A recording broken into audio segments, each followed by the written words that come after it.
premier point, mesdames, messieurs, allez, ce conseil municipal. Le dernier de l'année. Premier point, communication. Communication, alors, Jérôme et Nadine, vous avez fait part que soi-disant vous n'ayez pas reçu de convocation. Alors, on va vous montrer les mails que tout le monde a reçus. Vous l'avez au tableau. L'ensemble des personnes, donc à chaque commission, vous avez la première. Moi, j'y vois pas bien, c'est la commission culture. Donc là, n'est concerné que Jérôme, je pense. Nadine, tu n'es pas, je crois pas. Donc Jérôme Sobois est bien marqué. Ben, l'adresse c'est toujours la même. Si tu as changé, si tu ne nous fais pas part de ton changement, effectivement, mais c'est toujours nous, c'est toujours les mêmes. Si tu les as reçus avant, c'est toujours les mêmes. Ça c'est le premier. Et le deuxième, et tout le monde l'a reçu, hein, donc les gens étaient présents, les autres. Donc voilà. Et le deuxième, donc c'est pour la commission environnement où là, Nadine, tu nous avais dit que on sélectionnait, c'était abusé carrément, on sélectionnait les gens, donc voilà, on sélectionne tout le monde. C'est comme ça à chaque commission. Là où je suis surpris, c'est que vous faites partie soit de l'opposition, soit ce qu'on appelle des dissidents, et que vos collègues ne vous avez pas fait part de ces réunions. Et puis si vous n'êtes pas là, vous pouvez appeler, d'ailleurs pourquoi, comment se fait-il que... Donc voilà, vous avez bien reçu ces convocations. Si vous avez des problèmes de mail, c'est à vous de voir. Donc, mais non, mais bon, ça a été assez accusateur la dernière fois, donc voilà. La preuve, elle est là. Oui, mais nous, on l'a envoyé. Donc, c'est pas la responsabilité n'incombe pas à la municipalité. Oui, c'est arrivé. Je crois que c'était pour le SIDEC, avec Mme Franca, quand on avait expliqué clairement, je n'étais pas venue, elle m'a dit, ce n'est pas dans votre habitude de ne pas vous excuser. Et donc elle s'était enquis de savoir pourquoi. Et en effet, les mails n'étaient pas arrivés, ils étaient directement dans une boîte de smart. C'est la seule fois dans tout le mandat que c'est arrivé. Donc ça peut arriver à tout le monde. Je suis d'accord, mais il ne faut pas montrer du doigt la municipalité comme quoi on ne le fait pas. C'est tout. Voilà. Allez. Au propos de Jérôme, il n'y avait pas d'animosité la semaine dernière. Très bien. Non, j'ai mis les choses claires. Allez.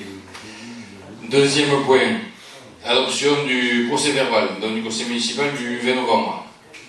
Est-ce que vous avez des choses particulières? Non? On peut le considérer comme approuvé? Très bien, je vous remercie. Deuxième point, je vais laisser la parole à Marie pour quelques chapitres. Marie, c'est à toi. Attribution autopolis. Oui, bonsoir à tous. Donc, premier point, attribution des allocations autopolis.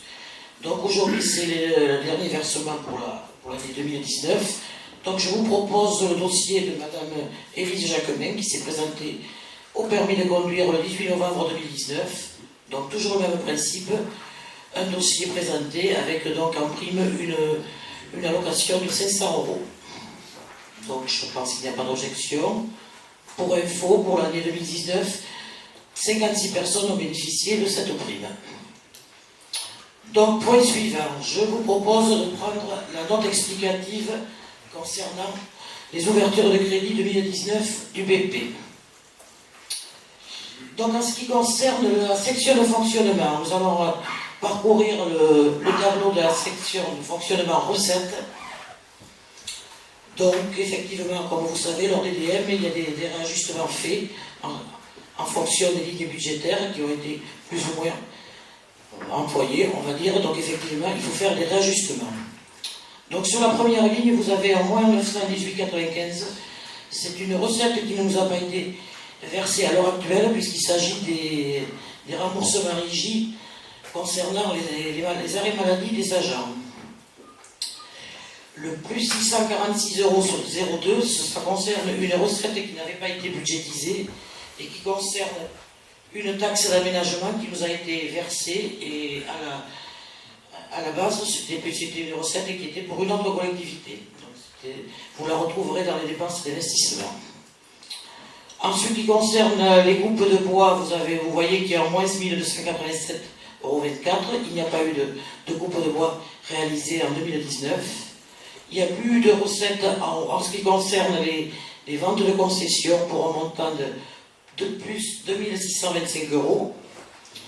La redevance d'occupation du domaine public également a augmenté d'un montant de 1572,86 €. Ensuite, vous trouvez les autres redevances diverses. Ça concerne les recettes de location de la salle omnisport, également des panneaux photovoltaïques.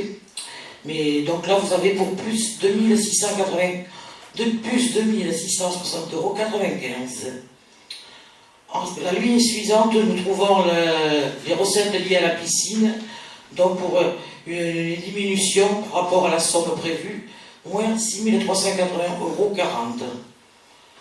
Donc on s'arrêtera un petit peu sur la taxe sur l'électricité, puisqu'effectivement nous avions prévu une recette supérieure à ce que nous avons perçu. Nous avions prévu un montant de 135 000 € au BP, et alors à ce jour, nous avons perçu 90 000 €. Ensuite, en ce qui concerne la bonne nouvelle pour la soirée, je vais dire, la taxe concernant les droits de mutation, plus 45 000 €. Donc les deux lignes suivantes, ce sont effectivement lors du BP 2019, nous vous avions annoncé les montants réels, mais par contre sur les documents, ils n'étaient pas inscrits, puisqu'on venait juste de les recevoir.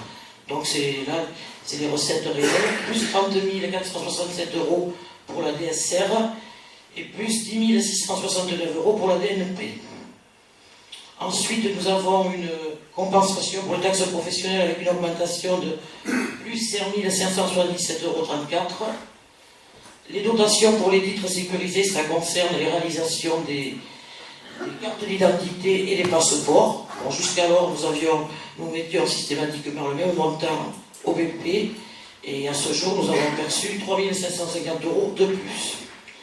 Les revenus des immeubles, plus 10 000 €.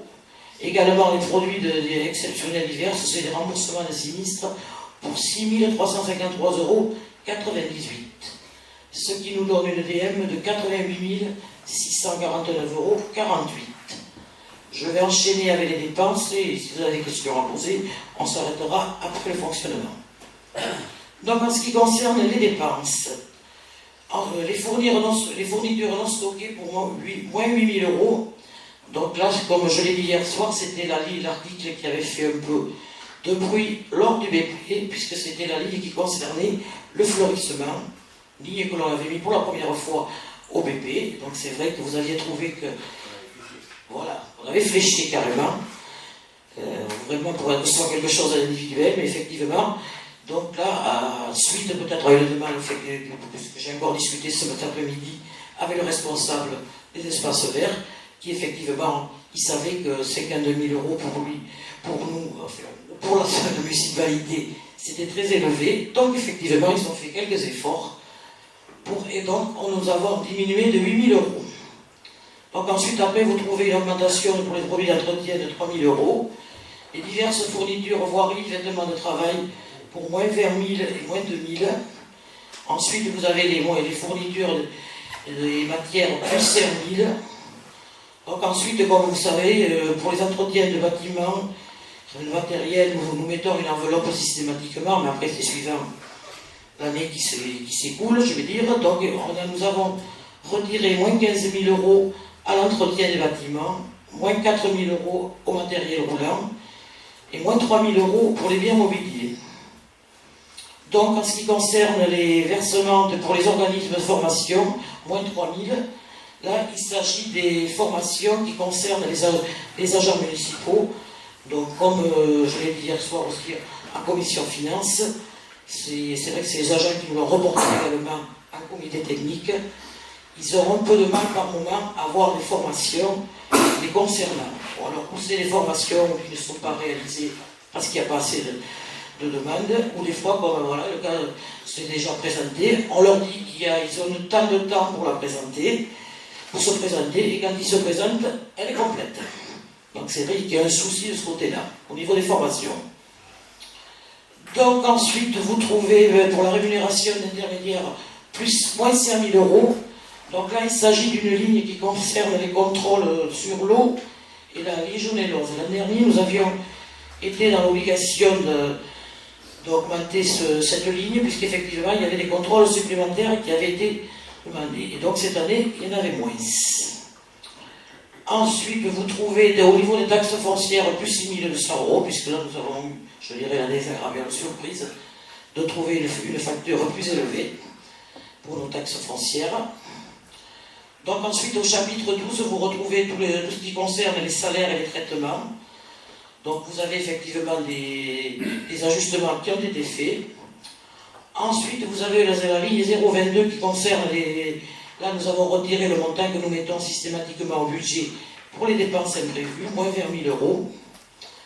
Et donc à la ligne suivante, vous avez le virement à la section d'investissement afin d'équilibrer cette DM pour un montant de 280 163,22 €. Donc il y a eu moins de formations ou effectivement des formations moins pas toutes payantes. Donc nous avons retiré moins 3 400 €. Les deux lignes suivantes concernent les créances admises en non-valeur et dettes qui ont été soldées, dont nous les avons soldées également. Et les deux dernières lignes concernent les intérêts des emprunts qui a été réalisé cette année encore en fin d'année, pour un montant de 10 009,27 € et 8 853,75 €. Ce qui nous donne donc une DM pour le fonctionnement équilibré en dépenses et en recettes d'un montant de 88 649,48 €. Des questions, des remarques? Je vous écoute.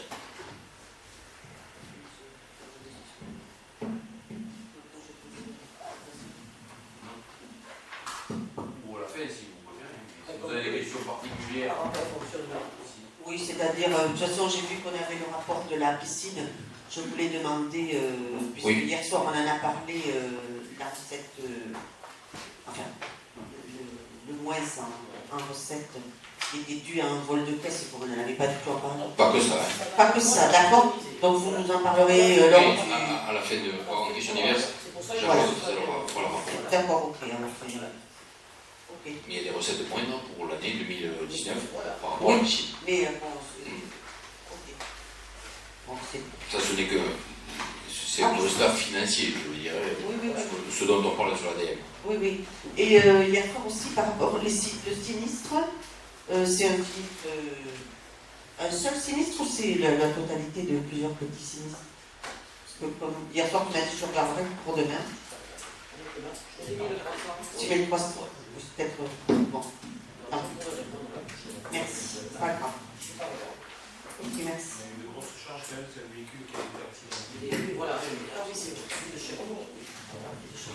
On a eu un gros sinistre sur un véhicule accidenté avec un remboursement de l'assurance à 4 500 €. Donc voilà, et que celui-là, il couvre la majorité de la charge, enfin de la recette, je veux dire. Pardon. D'accord, oui.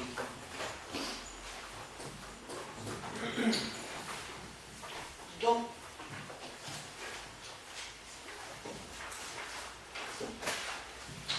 nous allons enchaîner avec la section investissement. Donc, je vous propose de prendre la note explicative concernant l'investissement. Donc, en ce qui concerne les recettes, nous avons donc perçu un montant supérieur à ce que nous avions prévu pour le fonds de compensation de TVA d'un montant de 52 652,33 €. Pour la taxe d'aménagement, plus 61 000 €. Donc, subvention de l'État, effectivement, c'était une subvention par rapport à Sainte-Quitterie, voilà, qui n'a pas été versée, si elle a été versée, mais pas entièrement. Subvention de la région pour Sainte-Quitterie également, de 14 326,88 €. Ensuite, les subventions autres regroupements. Donc, dans cette ligne, nous trouvons voilà. Donc, il s'agit d'un fonds de concours pour la Comcom par rapport au quai des Gravereaux, qui était moins élevé que lorsqu'on avait prévu. Nous avons pour moins 98 375,35 €. Et donc là, nous trouvons par contre un remboursement concernant l'aire de jeu de la Rive par la Satelle d'un montant de 255 000 €.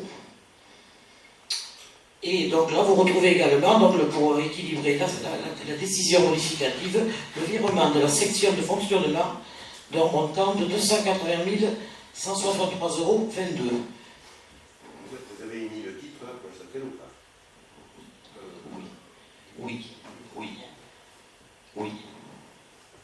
Venez sûr. Oui, parce que l'avait demandé, la trésorerie l'avait demandé quand même la semaine dernière. Ils nous ont fait savoir qu'ils pouvaient vous rembourser ces 204 € depuis le printemps. Et voilà. Ils vous ont même écrit. Puisque la trésorière, c'est la trésorière qui m'a demandé, oui. Donc une EDM qui est d'un montant de 560 440,80 €. En ce qui concerne les dépenses, donc vous retrouvez en moins au niveau des emprunts, moins 10 000 €, 21 centimes. Donc les moins 31 175,16 €, ça correspond au solde de l'enveloppe que nous avions prévue pour les pistes cyclables. Donc comme les travaux sont terminés, ceux du programme que nous avions, donc nous avons soldé cette enveloppe. Moins 459,07 €, nous trouvons là, donc en ce qui concerne, je ne me rappelle plus, si les travaux d'accessibilité, voilà, ça datait des travaux d'accessibilité pour les bâtiments en 2016. Donc ensuite vous trouvez les soldes également des travaux qui ont été réalisés en ce qui concerne les travaux à l'état civil, moins 669,84 € qui ont été soldés, plus 8 082,22 €. Donc là, c'est une avance forfaitaire par rapport au marché public. Ce sont les entreprises qui ont possibilité de demander une avance forfaitaire, un pourcentage.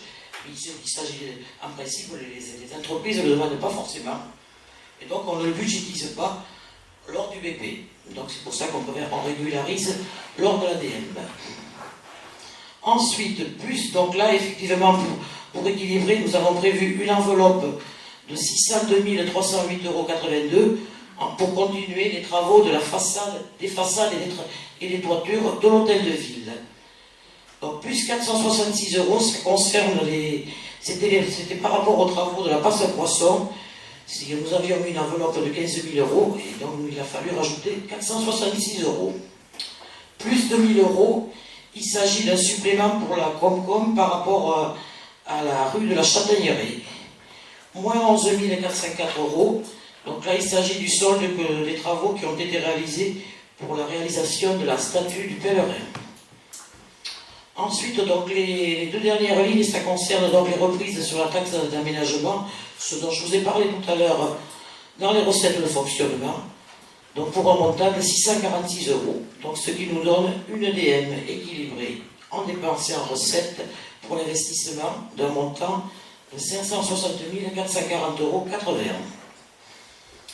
Très bien, merci Marie. Alors on va te laisser la parole et à d'éventuelles questions. Donc vous avez compris le système depuis le temps. L'ADM consiste à, je veux le dire comme ça, dépoussiérer chaque article en fonction des dépenses vraiment réalisées ou des recettes vraiment récupérées. On fait les plus et les moins, chère Marie, et ce qui nous permet de dégager donc en fonctionnement une somme de 280 000 €. Et l'autre somme la plus importante, c'est les 255 000 € de la SATEL, qui, je vous le rappelle, constitue l'achat de l'aire de jeu. En fait, si vous vous rappelez bien, puisqu'on a le crack juste après, si vous vous rappelez bien, on participait tous les ans, ça dépendait des années du montant, mais on avait donc à l'achat de cette aire de jeu. On l'avait déjà financé, mais suite à un problème essentiellement de TVA, il a fallu aller chez le notaire. Pour aller chez le notaire, il a fallu payer. Donc on l'a payé, c'était l'année dernière. C'est 255 000 € pour l'histoire de TVA. Et donc la SATEL nous rembourse aujourd'hui. Donc c'est pour ça qu'il y a cette recette, mais qu'on avait eu en dépense l'année dernière. Donc, mais bon, on l'a cette année. Donc les 280, pour faire simple, les 280 de fonctionnement et les 255 font qu'il y a 600 000 €. Alors la question était sur quoi on la met, mais on s'est accordé pour dire on la met sur cette somme sur l'hôtel de ville. Ça permet de finaliser la deuxième, enfin non pas de finaliser, pardon, d'amorcer la deuxième tranche. Je vous rappelle que les travaux de l'hôtel de ville étaient en 2 tranches, donc cette partie qui est déjà commencée, qui avait été budgétisée à hauteur de 1 250 000, et pour l'appel d'offres, c'est fini à peu près au-dessus du million, je crois. Donc ça, c'est fait, c'est financé, et c'est parti. Et la seconde partie était pareil, budgétisée à 1 250 000, je crois que c'était moitié-moitié. Donc, sachant qu'avec les subventions, on peut estimer, puisqu'on les a eues, on va les avoir sur la première tranche à hauteur de 30%. Donc, si je pars sur les 1,2 million d'estimatifs, 30%, 360, on va dire, plus 600, ça fait 900, presque le million. Ça voudra dire qu'il restera, et là je le dis puisqu'il y a eu une élection il n'y a pas longtemps, ça laissera à la prochaine équipe municipale un reliquat de 200 000 € à financer pour finaliser complètement la rénovation de l'hôtel de ville, dans sa globalité.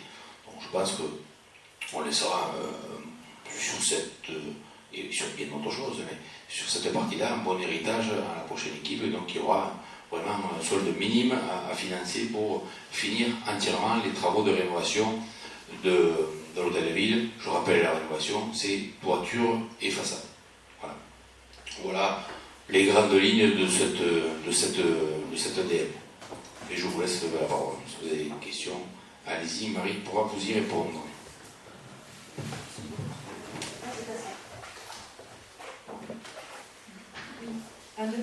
Donc moi c'est pas une question, c'est une demande. J'aimerais avoir un exemplaire du grand livre comptable pour le budget investissement et pour le budget fonctionnement. PDF ou papier, pas moi.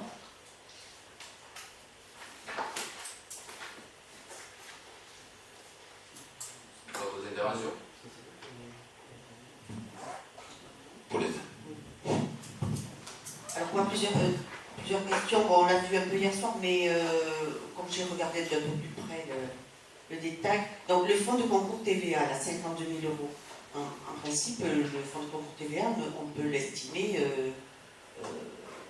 presque en totalité au départ, quand on connaît les travaux. C'est pour des travaux qui n'avaient pas été effectués ou qui sont devenus sur le tard, ou est-ce que c'est la TVA sur la centaine, justement La 52 000, c'est quand même... Oui, parce que l'acte était passé, même si le remboursement n'était pas fait, l'acte était passé l'année dernière. Donc effectivement, peut-être que c'est la TVA qu'on n'avait pas comptabilisé, puisqu'on n'avait pas reçu la recette, mais en fait on avait passé, excusez-moi, l'acte sur cette TVA-là. Bon, d'accord. 50 000. Oui. 250. De TVA, oui.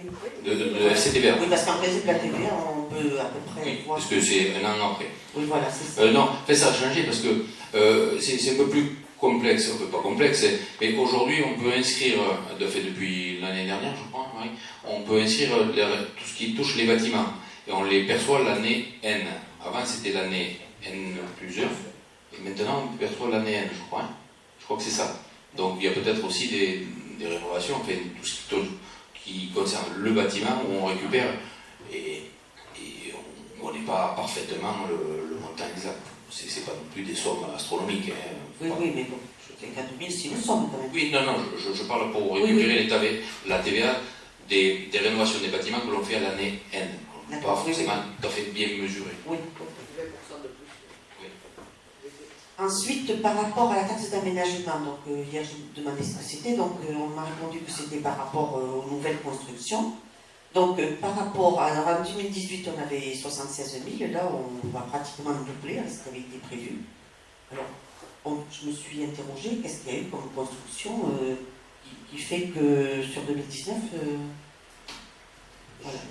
Alors bon, on va vous embêter maintenant. Je crois que de mémoire, justement, la surprise qu'on avait eue, c'était on avait touché la taxe d'aménagement par rapport au Lidl, que effectivement on n'avait pas prévu. Voilà. Ah oui. Oui. D'accord. Voilà. Le Lidl, Voilà. Et sur la taxe d'aménagement, il n'y en a pas deux, c'est la même, mais il y a une première tranche. Alors je ne sais pas si cette dépose le permis ou quand il commence, voilà, quand il dépose le permis, et la seconde tranche, je veux le dire comme ça, est à la fin des travaux. Donc c'est aussi difficile, parce que des fois c'est des travaux qui durent, et c'est aussi difficile de savoir exactement le montant que l'on peut percevoir, autant sur les taxes foncières, ça on le sait, puisqu'il y a des bases, autant sur les taxes aménagement, c'est, voilà, on sait qu'on va en percevoir un peu plus, parce qu'on a des constructions, ça on le voit, c'est physique, mais on ne peut pas, les services des impôts ne sont pas en mesure de nous dire, mais pour cette construction, vous toucherez demain, dans l'année N plus 1 et l'année N plus 3, telle somme. Il y a l'agrandissement de Leclerc. Il y a l'agrandissement de Leclerc. Oui, mais c'est cette année. Il y a Renault qui a fait des travaux. Oui, voilà, il y a eu d'accord. McDo. Voilà, il y a eu quand même quelques constructions dans l'année qui. Ouais. On passe de 76 à 150 000. Oui, ça double quand même. Hein. Donc, Il y a eu des constructions. Voilà, oui, c'est ça. C'est vrai qu'il y a eu tout ça. Alors après, qu'est-ce que vous voulez vous faire part de quoi? Oui, sur le... Donc, oui, la dernière fois, on vous avait demandé, enfin, on a dit que ça avait été omis au budget primitif, donc l'étude de faisabilité pour les abattoirs, la VA et la maison des associations. Hein, donc, ça n'avait pas été budgétisé. Alors là, puisqu'on est à mettre de l'argent de côté, pourquoi pas le lancer et diminuer, enfin le mettre et diminuer un peu ce qu'on mettrait sur l'hôtel de ville. Enfin, voilà. C'est vrai que au dernier conseil communautaire, on en avait parlé, et j'avais été d'accord avec Jérémy, mais Christophe était en désaccord sur ce principe-là. Et c'est vrai qu'on s'est posé la question, on dit pourquoi le faire maintenant, mais il faudrait réunir toute la commission sport pour établir le cahier des charges, le temps de solliciter l'entreprise. On est à quelques mois des élections, on dit on va tout mettre sur l'hôtel de ville, et puis la future équipe municipale aura tout le loisir et le temps de mettre en place se débrouillera. Non, moi je pense qu'elle sera nécessaire, hein, je ne sais pas se déminer, je pense qu'elle sera nécessaire. Mais on pensait que le timing, et effectivement, là je dois rejoindre Christophe dans sa réflexion, c'était peut-être, je veux dire comme ça, c'était peut-être pas approprié, voilà. Il faudra le faire. Après, c'est la prochaine équipe qui aura le loisir de le mettre en place. Oui, ok, ça aurait été l'occasion de budgétiser. C'est un choix, voilà. Voilà, c'est un choix. C'est le nôtre. Et simplement, ça c'est pour la petite histoire, je voulais revenir sur les dépenses de fonctionnement et au budget primitif. Donc, je ne vais pas faire les plus et les moins ce soir, non, comme tu as dit, mais je m'aperçois, tu vois, que sur le poste salaire, enfin, rémunération du personnel, on est quand même à moins 89 000. J'avais dit qu'on serait sûrement à moins 100, on y est presque. Hein, donc, comment? Il est moins positif qu'hier soir. Hier soir, tu nous as dit que c'était bien parce qu'on n'était pas à moins 100. Et là, ce soir, je te sers un peu moins positif. Non, là, ce soir, je dis, moi j'avais prévu moins 100, vous êtes à moins 89. Oui, mais hier soir, c'était dit avec un autre ton. Ah, mais j'ai changé de ton, je parle de monsieur le maire. D'accord, voilà, c'est la pluie, on va dire. Voilà. D'accord. C'est une constatation, simplement. C'est compliqué, enfin, c'est compliqué. Ça fait partie de votre réflexion, qu'on soit d'accord ou pas, il est naturel de l'exprimer. Mais oui, l'exercice est difficile. Je prends le cas de l'électricité. L'électricité l'année dernière, 147 000 €, c'est de somme de recettes. Et cette année, 90. Et ça fait 62 000 € en moins, ça. Ah oui. Mais ça, on ne peut pas l'anticiper, hein, au mois de mars pour la fin de l'année. Donc voilà, donc de temps en temps, il est bon d'être prudent aussi. C'est un bon équilibre.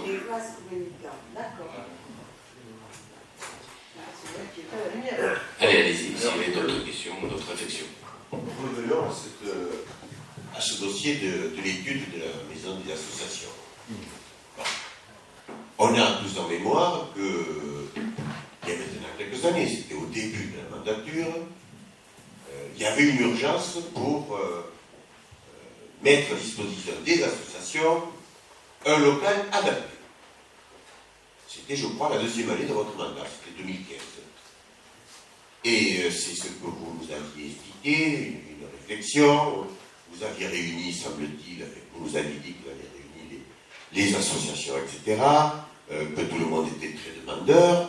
Bon, là-dessus, il y avait l'épisode de l'achat de l'ancien bâtiment, de l'ancienne halle aux vêtements ou halle aux chaussures, avec le droit de préemption, et puis ensuite, changement d'optique, on ne sait pas pourquoi, le projet d'abandon de la maison d'exploitation qui avait été sous-estimé après une étude qui avait été qualifiée de sérieuse, d'approfondie par l'adjointe à l'époque qui était Delphine Doba, qui s'en souvient puisqu'elle sourit à l'opinion du chef.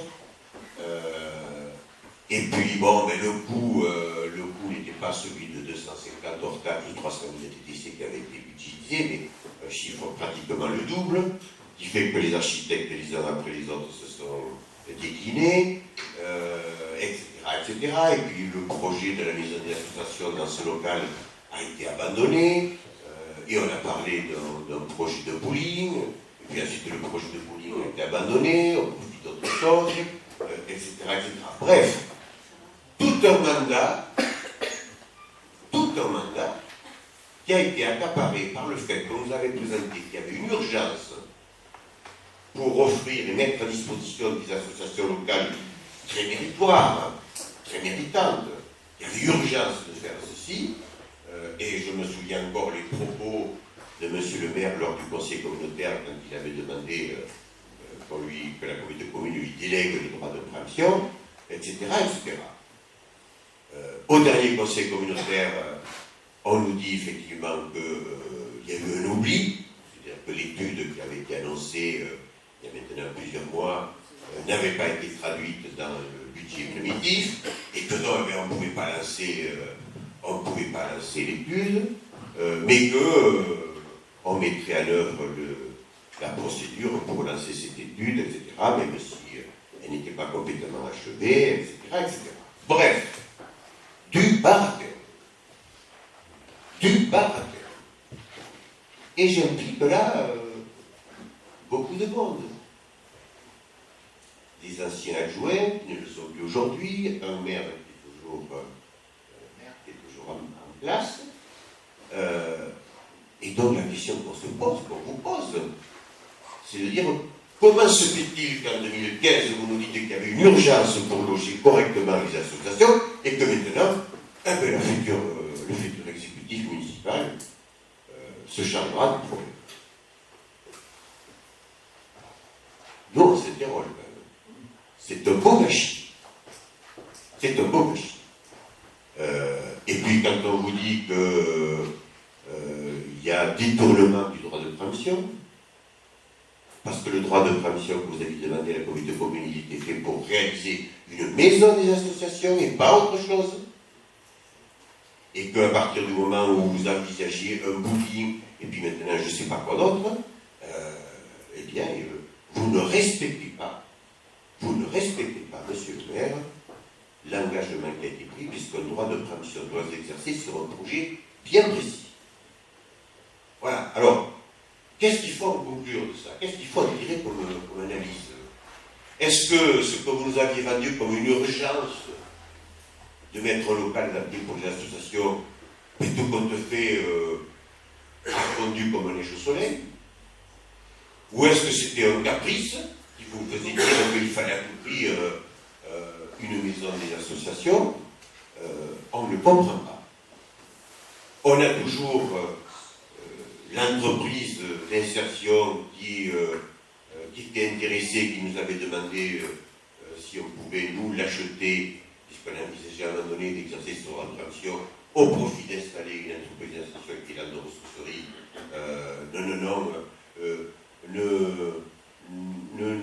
Ne nous demandez pas d'abandonner ce projet vachement important de la maison d'exploitation. C'était le propos que vous aviez tenu à la lutte sur le conseil communautaire.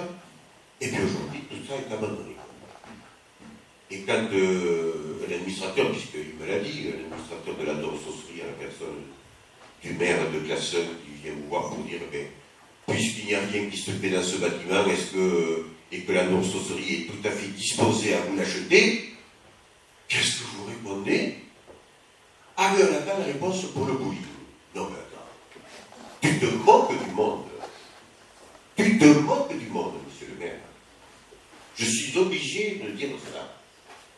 Et il y a une entreprise qui a montré sa capacité de faire un certain nombre de choses, qui a un besoin de bâtiment. Ah mais non, on attend une réponse fin janvier, paraît-il. Et pas après, il dira, mais ce sera la prochaine municipalité qui verra ça. Donc tout ça n'est pas sérieux. Vraiment, ce n'est pas sérieux. Et il faudrait mieux que tu dises, bon, voilà, tout compte fait, les associations aujourd'hui n'ont pas le besoin que nous on avait estimé, et puis de faire un mandat honorable, de reconnaître que les motivations qui vous avaient animé à un moment donné ne peuvent pas être respectées. Encore une fois, cette estimation n'a pas été étudiée. De mettre 300 000, ça a été fait au pif, sans analyse précise. Donc voilà, vous comprenez quand même quoi. Très courtoisement, on vous le fait remarquer. Mais on a passé, vous avez passé un mandat sans rien avancer, alors que très bien, ces 300 000 € qui ont été inscrits pour ce projet-là, ils auraient pu être mis à profit pour réhabiliter ce qui doit l'être encore dans l'actuelle maison des associations. Et après, vous nous avez sorti que tout compte fait, les abattoirs, mais non, mais vous le savez très bien, monsieur le maire, les abattoirs ne peuvent pas, à un coût raisonnable, être réhabilités pour accueillir la maison des associations. Il n'y a même pas besoin d'études pour faire ça. Et qu'il aurait valu mieux que ces 300 000 €, ils soient utilisés pour réhabiliter et restaurer ce qu'il doit l'être en haut du mas, ou pour le projet maintenant, puisque le local de la ville de Turine est revenu à la commune, de pouvoir examiner la possibilité d'y loger. Voilà. Donc ça fait beaucoup d'argent qui est gelé, pour rien. Au final, pour rien. Voilà. On vous le fait remarquer une fois de plus. Bien. Juste, je ne vais pas rentrer dans ce débat-là, on n'est pas d'accord, juste deux précisions. Vous rappelez que, vous dites qu'on était urgent, qu'on était pressé. Non, pas du tout. C'est qu'en 2015, on a fait un constat suite à l'agenda d'accessibilité, je rappelle que c'était ça qui nous a animés, de dire que des fois, il vaut mieux dépenser mieux, parce que l'argent, c'est l'argent du contribuable, et que, notamment pour la maison des associations, peut-être qu'il était plus judicieux, à l'époque on n'avait aucun bâtiment eu, il était plus judicieux de construire ou de réhabiliter quelque chose de plein pied et de neuf pour les assos, plutôt que de rénover un vieux bâtiment qui coûte assez cher. C'était ça notre démarche intellectuelle et financière, le souci et l'argent du contribuable. Ça c'était le premier point. Alors après, effectivement, est arrivé l'achat de l'ancien hall aux vêtements, peu importe, pour y mettre les associations. Alors, je vais bien faire un amende honorable sur le fait que par rapport au budget, c'était peut-être pas bien perçu, peut-être pas bien assez, mais je vous rassure, les 300 000 €, on les a pas perdus, parce qu'à l'époque, on ne s'en est pas servi, donc on les a mis ailleurs, ça a bien servi à la collectivité, et voilà, et que c'est trouvé, la possibilité de quelqu'un qui nous proposait d'y faire un bowling. Ça s'est pas fait aujourd'hui, et effectivement, comme je l'ai dit au vice-président de la communauté commune qui est venu me voir, je lui ai dit, écoute, la personne qui devait le faire s'est donné jusqu'au 31 janvier, dernier cas, pour trouver une dernière, je ne sais pas si ça se fera, je n'en sais rien, mais me dire une dernière solution, et au 31 janvier, ce sera clair et définitif. Donc voilà ce que j'ai répondu au président, c'est qu'au 31 janvier, on verra. Mais alors par contre, je ne comprends pas, c'est que vous nous avez toujours dit que la halle était trop petite pour y mettre toutes les associations. Donc je rappelle que la surface plancher de la halle, c'est 1000 m², et aujourd'hui vous êtes en train de nous dire, alors qu'on nous avait défendu qu'il fallait laisser à la maison des assos, et maintenant vous nous dites qu'il faut les mettre à l'ancienne villette à Turine, qui, je le rappelle, fait 800 m². Donc, mais c'est toute votre cohérence, et on la connaît bien, et je sais très bien que vous savez, et nous on savait. Voilà, juste sur ce dossier, les points que je voulais rapporter, mais bon, on n'est pas d'accord, n'y a pas de problème. On peut amener Très bien. de se tromper sans accuser Oui. les autres de dire des choses qu'ils n'ont jamais Mais dites. franchement, Quand même, on n'a jamais dit t'es ça. pas à l'aise de s'associer, dis-le. T'es pas à l'aise de s'associer. Et tu t'es planté avec Delphine. Vous êtes plantés tous les deux. Delphine me répond, Mais non, mais attendez. Je vais pas répondre pour elle. Et avec le bowling, c'est pareil. Il y a un mec qui occupe des locaux sans loyer, sans bail. Franchement. Parce que le bowling, même s'il devait, après avoir un binôme, puisqu'il n'a pas pu obtenir les financements, etc., bon, admettons qu'ils obtiennent d'ici fin janvier. Bon, très bien. Mais, mais oui, mais je sais, il est parti. Mais non, mais monsieur le maire a dit qu'il attend jusqu'au 31 janvier. C'est dans le plumage, ça. C'est dans le plumage. Bon. Mais, imaginons qu'ils viennent pour voir en disant que de fait, j'ai obtenu des crédits, etc. Mais c'est la commune qui est propriétaire des locaux. Alors, qu'ils fassent l'aménagement intérieur à sa charge, ça, on peut l'entendre. Mais la carcasse, elle est propriété de la commune. Donc ça veut dire qu'il faut que la commune investisse. Et alors, tu vas prévoir des crédits là, pour faire ça. Donc il vaut mieux que tu dises, mais franchement, il ne faut pas que ça s'étouffe. Ne t'étouffe pas là-dessus. Il vaut mieux dire, on s'est planté. On s'est planté. Et pendant ce temps, bien sûr que l'argent a été utilisé ailleurs, heureusement.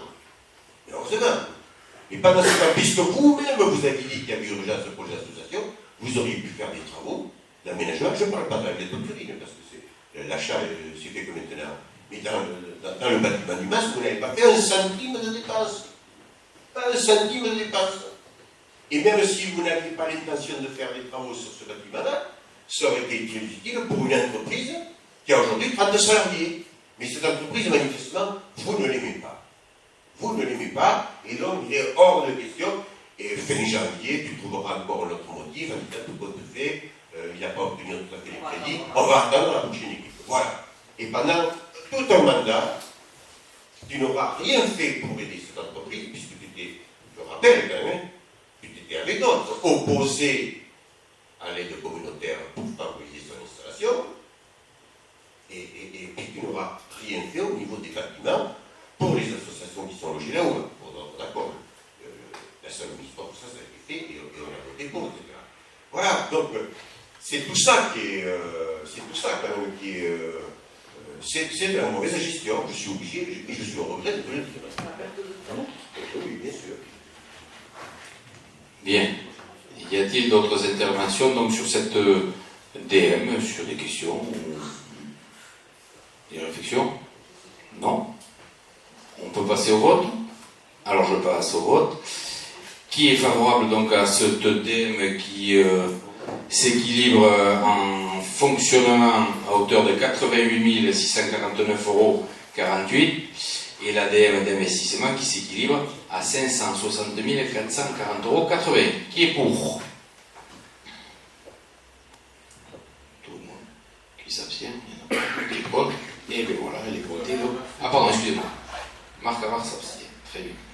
On peut voter contre un budget primitif et voter pour une DM. Vous faites pas de l'activité. Il n'y a pas de souci, ça s'appelle la démocratie. Ça. D'accord. Très bien. Une explication de vote. Allez, Marie. Pourquoi M. Havard vote contre? Qui s'abstient? Vous voulez pas dire pourquoi? Non. D'accord.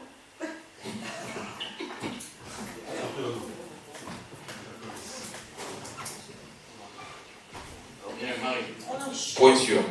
Donc le point suivant, c'est effectivement encore une DM qui concerne le lotissement communal Les Chênes.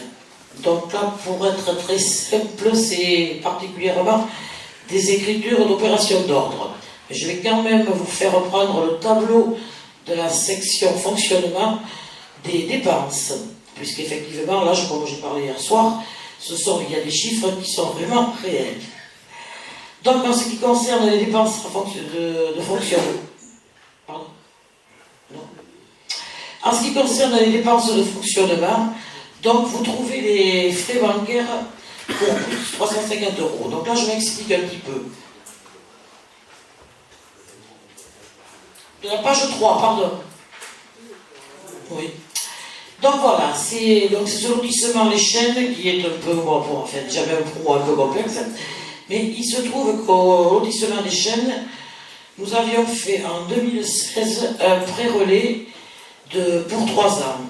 Donc ce pré-relais d'un montant de 324 796 €. Il se trouve que comme pour les pré-relais, 3 ans, donc on ne paye les intérêts qu'au bout de ces 3 ans. Donc vous retrouvez effectivement les intérêts d'un montant de 9 129,44 €. Et donc c'est les intérêts qui ont été payés en juillet 2019. Et en juillet 2019, nous avons validé en conseil municipal un nouveau pré-relais du même montant. Donc là, vous retrouvez le montant des frais bancaires pour un montant de 350 €. Et donc il s'agit c'est la trésorière qui nous a demandé, c'est des lignes comptables qui a changé les codes des articles. Donc il a fallu faire des fermetures et des ouvertures de nouvelles DM pour effectivement régler ces différentes sommes. Donc j'espère que j'ai été assez clair. Voilà. Oui, sauf que...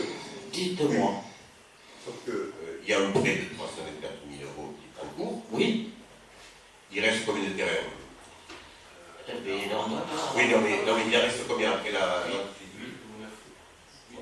Ça représente un potentiel de produit de quel ordre? 9, là, aujourd'hui, ils sont à 30 000 encore. Oui, ça fait 270 000. Voilà, entre 270 et 300. Donc ça veut dire que, est-ce qu'au fur et à mesure que vous vendez les terrains, vous soldez pour la partie le prêt? Et malgré ça, il est encore de 324 000 €. Et on l'a fait parce que là, on vient de vendre quand même 3 terrains que maintenant. Hein. Oui. Et il a été fait en juillet. Voilà. Et au fur et à mesure, vous diminuez le montant. Hein? Parce que sinon, voilà. Voilà. Voilà. Donc, pas d'objection là-dessus. Je vous remercie. Donc, nous enchaînons avec le point suivant. C'est une demande d'attribution et d'un versement à l'association FCPE primaire. Donc, il s'agit de la Fédération des écoles primaires par la FSPE pour l'organisation d'une fête qui s'organise une année sur 2.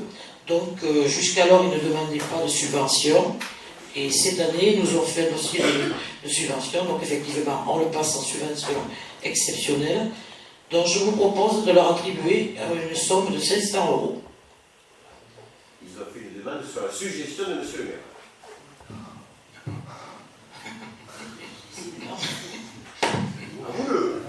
Alors, je vais avouer. Nous étions en conseil d'école et l'ensemble des parents d'élèves se tournaient et vers la mairie et vers la communauté commune ce jour-là pour demander une subvention parce que le coût, l'investissement humain aussi, mais qui a un coût, non pas financier, était important pour les associations, puisque ce sont 2 associations qui, à tour de rôle, organisent la fête des écoles, c'est tous les 2 ans. C'était tourné vers les 2 structures collectives, donc que ce soit la communauté commune et la mairie, pour avoir des subventions. Je dis que à ce conseil d'école, je ne vais pas répondre pour la communauté commune, quoique, je vais rappeler que la communauté commune, le président m'a dit qu'il faisait déjà beaucoup de choses, ce qui est vrai, pour les écoles, par le biais de la coopérative scolaire, par le biais de la mise en place des bus, à l'occasion de divers déplacements, et que si vous permettez, Président, il n'avait pas lieu d'être d'avoir une subvention supplémentaire pour ce type d'école. Donc, mais j'avais été sollicité au même titre que vous, Président, pour avoir cette subvention. Donc, effectivement, nous étions tous les 2. Et donc, j'ai été sollicité par la FCPE pour avoir cette subvention donc pour organiser les fêtes. Et en discussion avec l'équipe, effectivement, c'est que tous les... Alors, pourquoi 500 €? Parce que c'est tous les 2 ans, on avait estimé 250 € par an, puisque l'école privée, elle organise une fête d'école, elle, c'est tous les ans, c'est pas tous les 2 ans. Donc on avait dit pour faire un équilibre avec toutes les écoles, parce que si on participe, c'est pour tout le monde, c'était de mettre une base à 250 € de subvention pour les associations de parents d'élèves qui organisaient les fêtes d'école. Donc pourquoi 500? C'est parce que c'est tous les 2 ans, et donc dans les 2 ans, ça sera non pas la FCPE, mais la PEP qui organise. Je crois que c'est comme ça que ça marche. S'il y a besoin oui, de situation. oui, bon, jusqu'à présent c'était comme ça, voilà.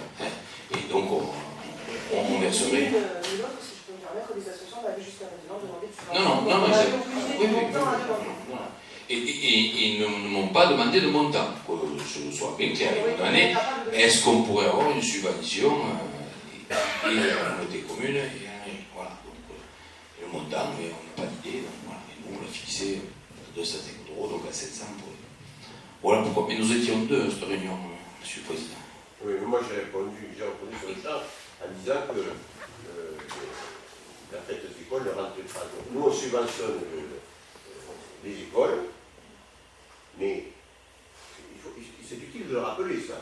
On ne subventionne pas tout ce qui touche le fonctionnement des associations. Et ça, c'est ce que j'ai expliqué. Le fonctionnement des associations, ça relève de la compétence municipale, y compris quand il s'agit d'une subvention dans un champ de compétences qui est la communauté commune. Voilà. C'est pour ça que la communauté commune subventionne l'association Diapason. oui, Il me semble-t-il. mais bien sûr, parce que là, c'est lié directement à l'activité de l'école de musique. C'est directement lié. Normalement, c'est nous qui devrions le faire. Et on a préféré le laisser faire à une structure parce que c'est plus simple dans le fonctionnement. Mais autrement, on ne subventionne pas, d'une manière générale, d'autres communautés communes le font. Hein. Il y a beaucoup de communautés communes qui donnent des subventions, notamment sur le plan sportif ou sur le plan culturel. On ne le fait pas. Donc, voilà. On peut faire prendre en charge directement des frais liés à l'activité scolaire et périscolaire et extrascolaire.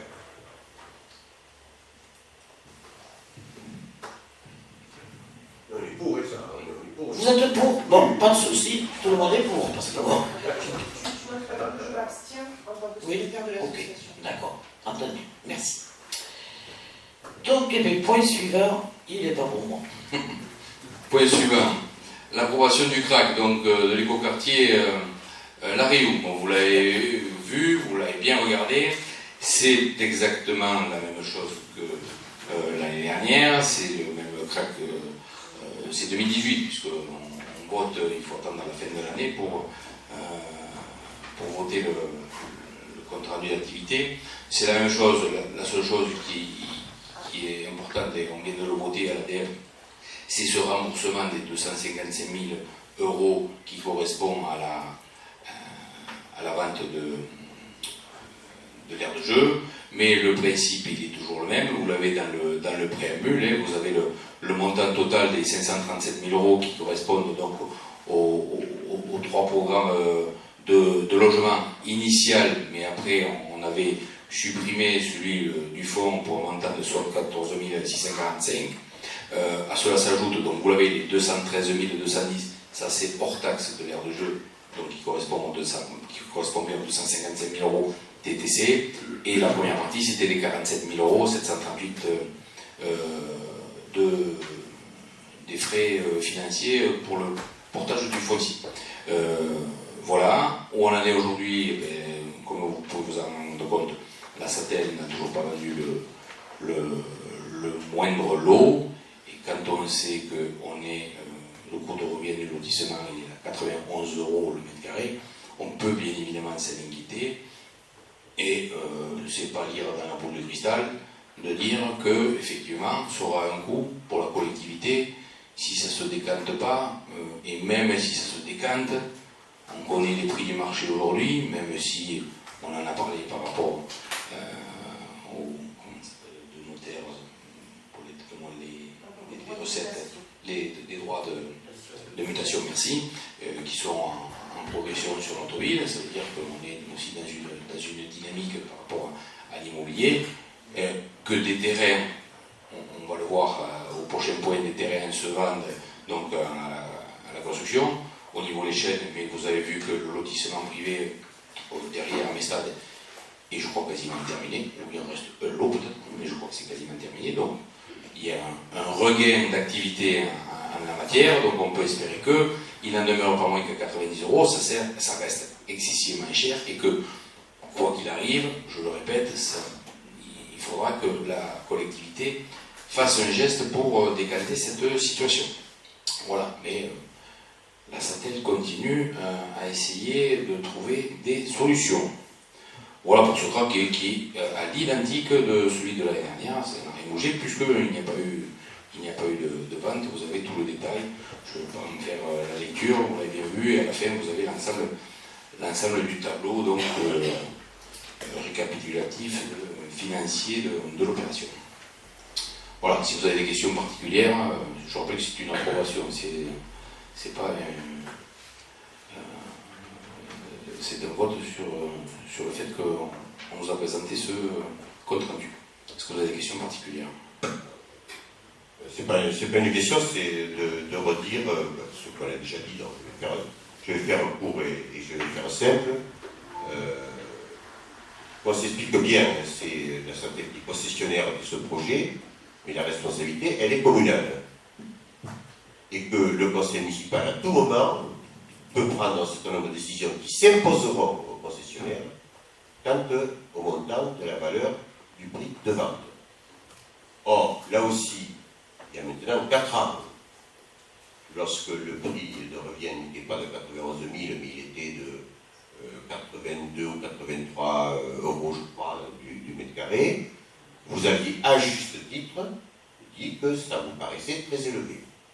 Et que vous aviez dit au conseil municipal que vous allez réfléchir pour voir s'il peut y avoir des dispositifs, c'est-à-dire des décisions, pour essayer de ramener le prix de vente plus bas, puisque le prix de vente, ce n'est pas la Santel qui le fixe, c'est la commune.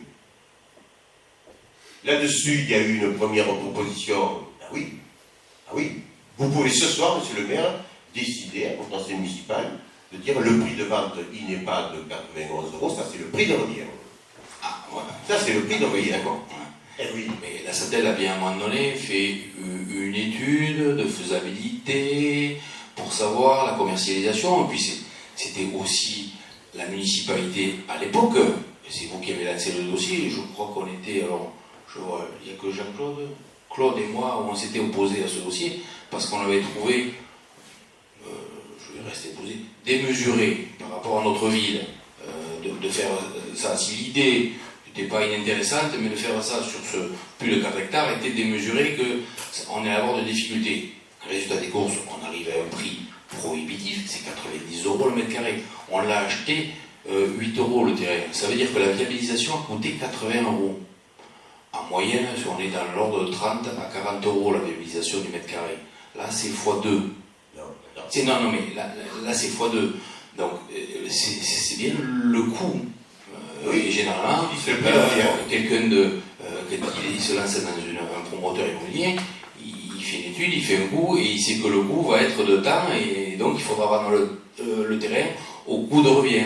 Et là, aujourd'hui, je vous le dis comme je pense, c'est un aveu d'échec que vous êtes en train de dire que, on ne peut pas les vendre, donc il faut rajouter de l'argent public pour que ça coûte moins cher, pour pouvoir le vendre. Alors qu'au départ, dans votre idée, quand vous nous l'avez présenté à l'époque, on était au sein de cette assemblée, c'était, il n'y a pas de souci, on allait vendre ces terrains parce que c'est dans l'air du temps, c'est que, voilà, vous avez mis en avant tout un catalogue élogieux par rapport à cet écoquartier pour dire que non, c'était le prix, il n'y a pas de problème. On le voit là, il n'y a pas de problème. Maintenant, il faut que le contribuable paye. Alors, on va s'expliquer, parce que tu le présentes comme d'habitude, tu essaies de le présenter à ton avantage, et on imagine bien que dans plus un, chez moi, ça a toujours fait 2. Oui. Et on imagine bien que tu vas sortir un certain nombre d'arguments. Je rappelle que s'agissant de la concession, c'est 91 euros le prix de revient, dans lequel il y a le prix d'achat, dans lequel il y a les travaux, dans lequel il y a les amortissements, les frais financiers, les financements, qui sont inclus là-dedans. C'est tout compris. Et que le conseil municipal, s'agissant d'une concession, a la possibilité de décider, s'il le souhaite, de vendre à un prix moins élevé que le prix de revient, ce qui fait que c'est une participation, comme ça se fait dans d'autres communes qui décident de vendre à un prix moins élevé que le prix de revient. C'est un choix de savoir si on veut qu'il y ait ou pas de la construction, c'est un choix politique. Vous aviez... Ça n'a jamais été votre politique, vous avez toujours vendu au prix de revient, toujours. quels que soient les lotissements de la ville. Je finis, tu vas entendre ce que je veux te dire. Il y a eu une offre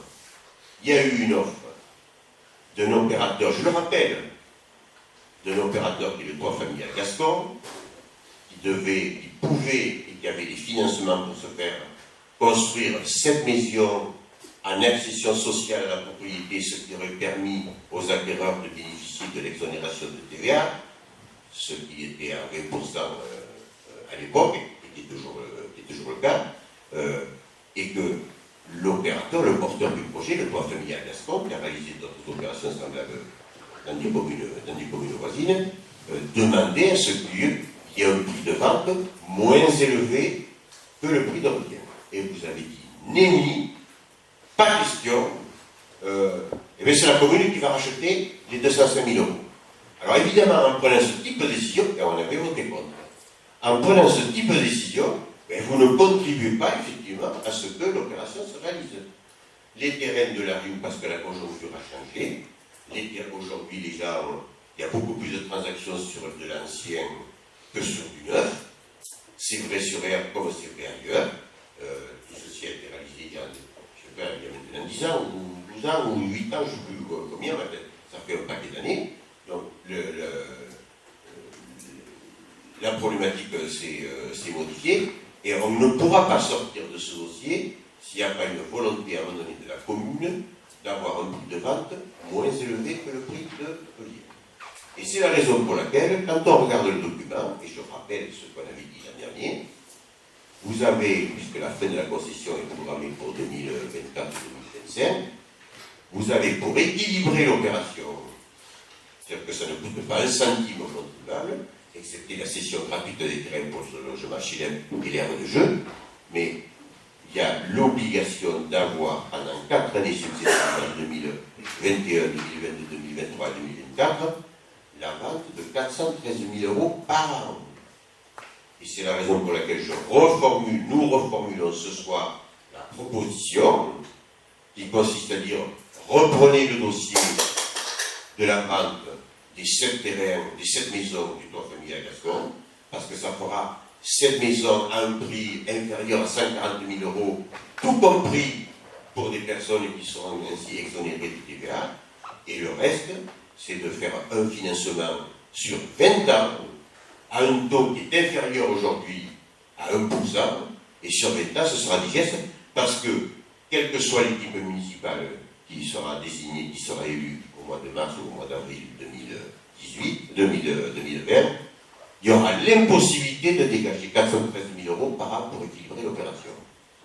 Donc, moi je vous demande, je vous suggère, d'une part, de reprendre le projet de vente du terrain au toit familial Gascon, parce que ça fera le bonheur au moins de 7 jeunes couples qui pourront acheter, qui pourront accéder socialement à la propriété, et ce n'est pas négligeable, et par ailleurs de profiter des conditions exceptionnelles de financement pour dire, eh bien on met un terme à la concession, on rachète ce qu'il y a dû à la certaine, et on fait un financement sur 20 ans. Voilà notre contre-proposition. C'est pas un aveu d'échec, c'est quelque chose qui va coûter à la collectivité, mais comme quand on fait de la voirie, ça coûte à la collectivité. Et aujourd'hui, toutes les collectivités municipales ont du mal à équilibrer leur lotissement parce qu'aujourd'hui, ben, les gens, ils préfèrent acheter de l'ancien, à la limite, ils peuvent faire du neuf. Voilà. Et c'est ça notre proposition. Sur ce sujet, effectivement, M. Cabé, je vous rejoins. Je pense également qu'il faut baisser le prix au mètre carré, parce qu'on est dans une conjoncture à laquelle il faut s'adapter, il faut savoir s'adapter dans la vie en général. Et effectivement, si on vend des terrains qui sont à un coût inférieur, ça va générer la taxe foncière, la taxe d'habitation, et on pourra rentrer dans un cercle vertueux, avoir des habitants en plus. La taxe foncière, peu importe, ça va générer de la taxe en plus. Enfin, voilà, ça sera un cercle vertueux, exactement. Voilà. Et d'ailleurs, parce que ça ne vous dit pas, c'est ce qui vous a été suggéré par la SATEL. La SATEL, dans le courrier du mois de septembre, vous recommande de revoir la tarification du prix de vente des terrains. Et ça, vous n'en parlez même pas. Oui, mais je sais bien qu'avec l'argent des autres, on fait beaucoup de choses. Comment avec l'argent des autres? Je sais que la SATEL nous demande, la SATEL nous a reçu un courrier en disant qu'elle avait quelqu'un qui voulaient tout acheter au prix de 30 euros Oui, le mètre carré. Ah oui, mais Voilà, direct. ils m'ont écrit 30 euros le mètre carré, ça coûte 90. Donc il faut que le contribuable paye 60 euros. non, c'est pas ça. Ah ben, Il se trouve que j'ai rencontré le... non, mais, J'ai rencontré... Non mais dis tout, Xavier, dis tout. Il y a Monsieur Cavé, effectivement un promoteur. Monsieur Cavé, vous me parlez de la lettre à Satel, je vous parle de la lettre à Satel. Oui. La lettre à Satel, elle est claire. Elle dit, j'ai quelqu'un qui est prêt à acheter à 30 euros le mètre carré. Est-ce que vous êtes d'accord? Et je ne parle que de ça. Je ne sais pas qui c'est. Je ne sais pas qui c'est, et c'est pas grave. Mais ça coûte 90. Donc, autrement dit, la Satel me dit, il paye 30 et le contribuable naturel paye 60. Non, c'est pas ça. J'ai trouvé le seau qui était plus qu'à l'élastique, là, pour le coup. C'est pas ça. Donc, je pense qu'on peut trouver une mesure plus adaptée pour le Voilà. contribuable et moins chère. Là, très bien. Mais je l'ai dit dès le départ, monsieur Cavé. J'ai dit dès le départ que la collectivité devra faire quelque chose, c'est inévitable. À 90 euros le mètre carré, c'est inévitable. On est d'accord. Voilà, c'est bon. On est d'accord, Xavier. On est d'accord. Le J'y promoteur. Alors, on va travaille. dire un peu plus. J'y travaille. Parce qu'il ne vous le dit pas. Il vous le dit pas. C'est un promoteur dont je dirai le nom. C'est un promoteur. Il vous le dit, mais il vous dit rien. S'il vous plaît, merci. Vous pouvez laisser la parole. Excusez-moi, madame. Alors, attendez. Oui, mais vous prenez la parole, s'il vous plaît. Vous n'avez pas le droit à la parole. Merci. Le public n'a pas le droit de parler. Merci. Ils font les compagnies, hein. Merci, madame. Excusez-moi.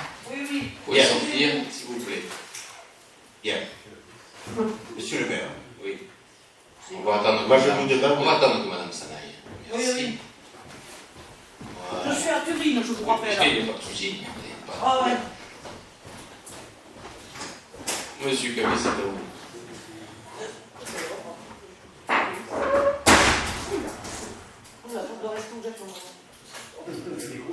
C'est vous qui provoquez cette aigreur, c'est moi. C'est moi. Bon. Il y a un promoteur à Turin dont je tairai le nom, qui a effectivement pris contact avec la Satel pour leur dire, écoutez, moi ça peut m'intéresser de réaliser une opération globale et compte tenu que la proposition porte sur l'ensemble des terrains de l'Ariou, je formule une proposition que je souhaite négocier à 30 euros. La Satel, qu'est-ce qu'elle fait par rapport à ça? La Satel informe le maire, puisqu'elle est concessionnaire, le patron de l'Ariou, c'est le maire, c'est la commune. Dans la Satel, informe à juste titre la mairie pour dire voilà, j'ai une proposition à 30 euros, ça remet à la décision de la mairie. Qu'est-ce que vous en pensez? Qu'est-ce que vous auriez pu faire, monsieur le maire? C'est de dire, tiens, il y a un promoteur à Turin qui s'intéresse à ça et qui est prêt à acheter la totalité. Je souhaite le rencontrer. Je souhaite le rencontrer pour discuter avec lui. Qu'est-ce qu'il veut faire? Quel est son projet? Et bien évidemment, hors de question d'accéder à la demande de prix de 30 euros, mais bien évidemment, il se trouve que je vais rencontrer le promoteur. Et il m'a dit, moi, ce que je souhaitais, c'était une négociation avec monsieur le maire. Vous ne l'avez même pas appelé. Vous ne l'avez même pas appelé. Et donc, il est bien conscient que, il dit, moi, j'ai fait une première proposition, mais en fait, ce que j'aurais souhaité, c'est que monsieur le maire m'appelle pour me dire, venez, on va discuter, on va voir. Et après, ben, vous auriez pu peut-être aboutir à un compromis. Je n'en sais rien. Alors, pour tout vous dire, je discute avec d'autres personnes qui ont fait des propositions bien plus intéressantes que 30 euros. Donc voilà. Mais on est d'accord dessus. Eh bien, très bien, mais je ne fais pas état des discussions comme ça. Mais on est d'accord dessus. Mais tu aurais dû le rencontrer. Mais non. Parce qu'au final, je discute avec des gens qui font une meilleure proposition. Je ne vais pas aller rencontrer. Avec qui? Peu importe. Quelle meilleure proposition? Il n'y en a pas. Et quand tu as eu celle de toi, Fabien Gascon, qui est quand même un opérateur sérieux, tu l'as renvoyé en disant non, je peux pas racheter la totalité. Donc tu t'évertues un petit peu à l'envers le problème avec la maison d'association. Tu t'es dit, là, il y a un os à ronger, je vais me le garder bien au chaud pour montrer que tout ça, c'est ruineux, c'est une opération catastrophique, etc. Eh bien non, tu portes une part de responsabilité de n'avoir à aucun moment même informé le conseil municipal que le conseil municipal avait la possibilité de vendre à un prix inférieur au prix de vente. Voilà. Et moi, je te pose la question, comment tu vas faire? Qu'est-ce que tu imagines pour les... 2021, c'est après-demain. Hein. Qu'est-ce que tu vas devoir faire là? Imaginons, hypothèse, virtuelle simplement, hein, que je ne souhaite pas, que tu sois vécu. C'est ce que j'allais dire. Comment tu vas faire? Non mais sérieusement, on pense sérieusement, comment tu vas faire pour payer 4 années de suite à 411 000 euros? Je suis très sérieux. On verra après les élections. Ce que vous m'avez dit hier soir, hein, vous me l'avez rappelé, à juste titre. Donc voilà. Bon, tu n'as pas de réponse. Ce crack, ce compte Est-ce que rendu. tu es prêt à reprendre la proposition du toit familial Escort? On est là pour parler du compte rendu d'activité de la Satel, de l'éco-quartier La Route de 2018. Je reviens un peu ce pourquoi on doit voter. Enfin, on doit acter que l'on a pris acte, excusez-moi, de ce compte rendu. 2018. Moi, je souhaite que la proposition que j'ai faite soit mise au vote. Non, mais il n'y a pas de proposition, il n'y a pas de décision par rapport à ça. C'est un crack. D'ailleurs, je suis surpris parce que juste 30 secondes. Non, au moment, non, Florence. Non, je suis correct. Les conditions, je connais.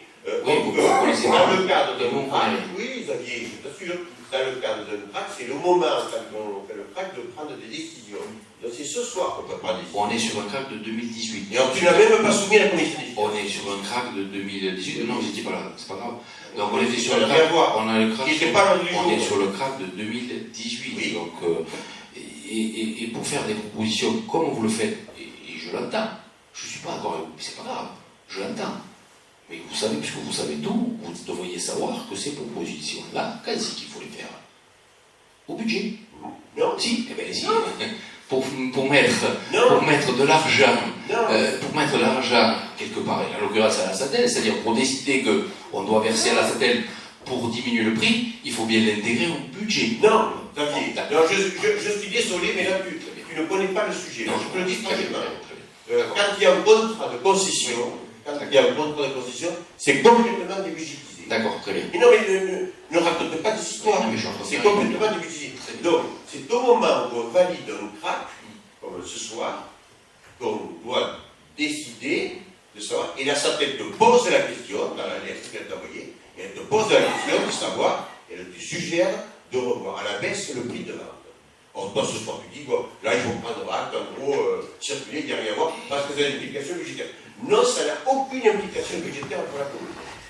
Ah, très bien. Bon, parfait. Alors, je passe au vote qui approuve qu'on a bien vu ce compte rendu d'activité. Oui. Tout le monde, hein, on l'a bien vu. Allez, très bien, merci. Point 8. Rétrocession dans le domaine public de la commune d'Air-sur-Adour de la rue Saint-Blancar. De quoi il s'agit en fait d'une régularisation. La rue Saint-Blancar était bien, on va le dire comme ça, comptabilisée dans la voirie municipale et elle a même été transférée dans la voirie communautaire, mais il se trouve que l'acte n'avait jamais été passé entre les propriétaires, donc monsieur et madame Dupuis-René Dupuis de Saint-Agnès. Donc pour régulariser tout ça, ils ont été d'accord pour nous rétrocéder pour l'euro symbolique cette rue donc qui va passer dans le domaine communal et de fait au domaine communautaire. Pas d'opposition sur ce... Ah pardon, suis-moi. Oui. Non, j'ai pas d'opposition pour l'euro symbolique. Mais je profite qu'on passe cette session de parcelles pour dire que les travaux de la rue Saint-Blancar ainsi que la rue du Pont-Rouge doivent se réaliser maintenant que la rue Méricam est finie, que c'est la communauté commune qui va réaliser la voirie. C'est fini, c'est fait. Mais la rue Saint-Blancar. Les rues sont faites en enrobé. Sans de trottoir. Oui, mais je ne pas. C'est fait. Et donc, sur les trottoirs, c'est pour ça que j'interviens en disant qu'apparemment c'est suite à un oubli que les trottoirs de la rue Saint-Blancar ne sont pas goudronnés, alors que ce n'était pas un grand budget, et que comme ce soir on a au budget à l'ADM mis de côté 600 et quelques mille euros, il aurait très bien. Par on rapport à aurait ces pu mettre vers 1000 euros pour faire les trottoirs à la rue Saint-Blancar. J'ai demandé un devis à l'entreprise de Colas. On n'a toujours pas reçu le devis. On l'a reçu aujourd'hui. Ah bon, on l'a reçu. Ça va à combien? 8 000 euros. Ouais, voilà. Je n'avais pas le devis, donc je ne pouvais pas le mettre au budget. Mais non, mais Donc si ce n'est que 8 000 euros, c'est pas grave, on pourra le mettre l'année prochaine. Bon, voilà, allez, très bien. Il y a 2 ans que ce... Mais vous pouvez le faire. Il y a 2 ans que ce projet est budgétairement engagé. Il y a 2 ans, ce qui fait que pendant 2 ans, vous avez oublié de demander un devis pour que les travaux puissent être faits en même temps que la voirie. Très bien. Ce qui fait qu'aujourd'hui, on a une voirie toute neuve et on a des trottoirs que je ne qualifierai pas. Voilà. Et on m'a posé la question, mais alors la communauté commune, vous allez nous refaire les trottoirs quand? Mais non, je n'aime pas ça. C'est dommage.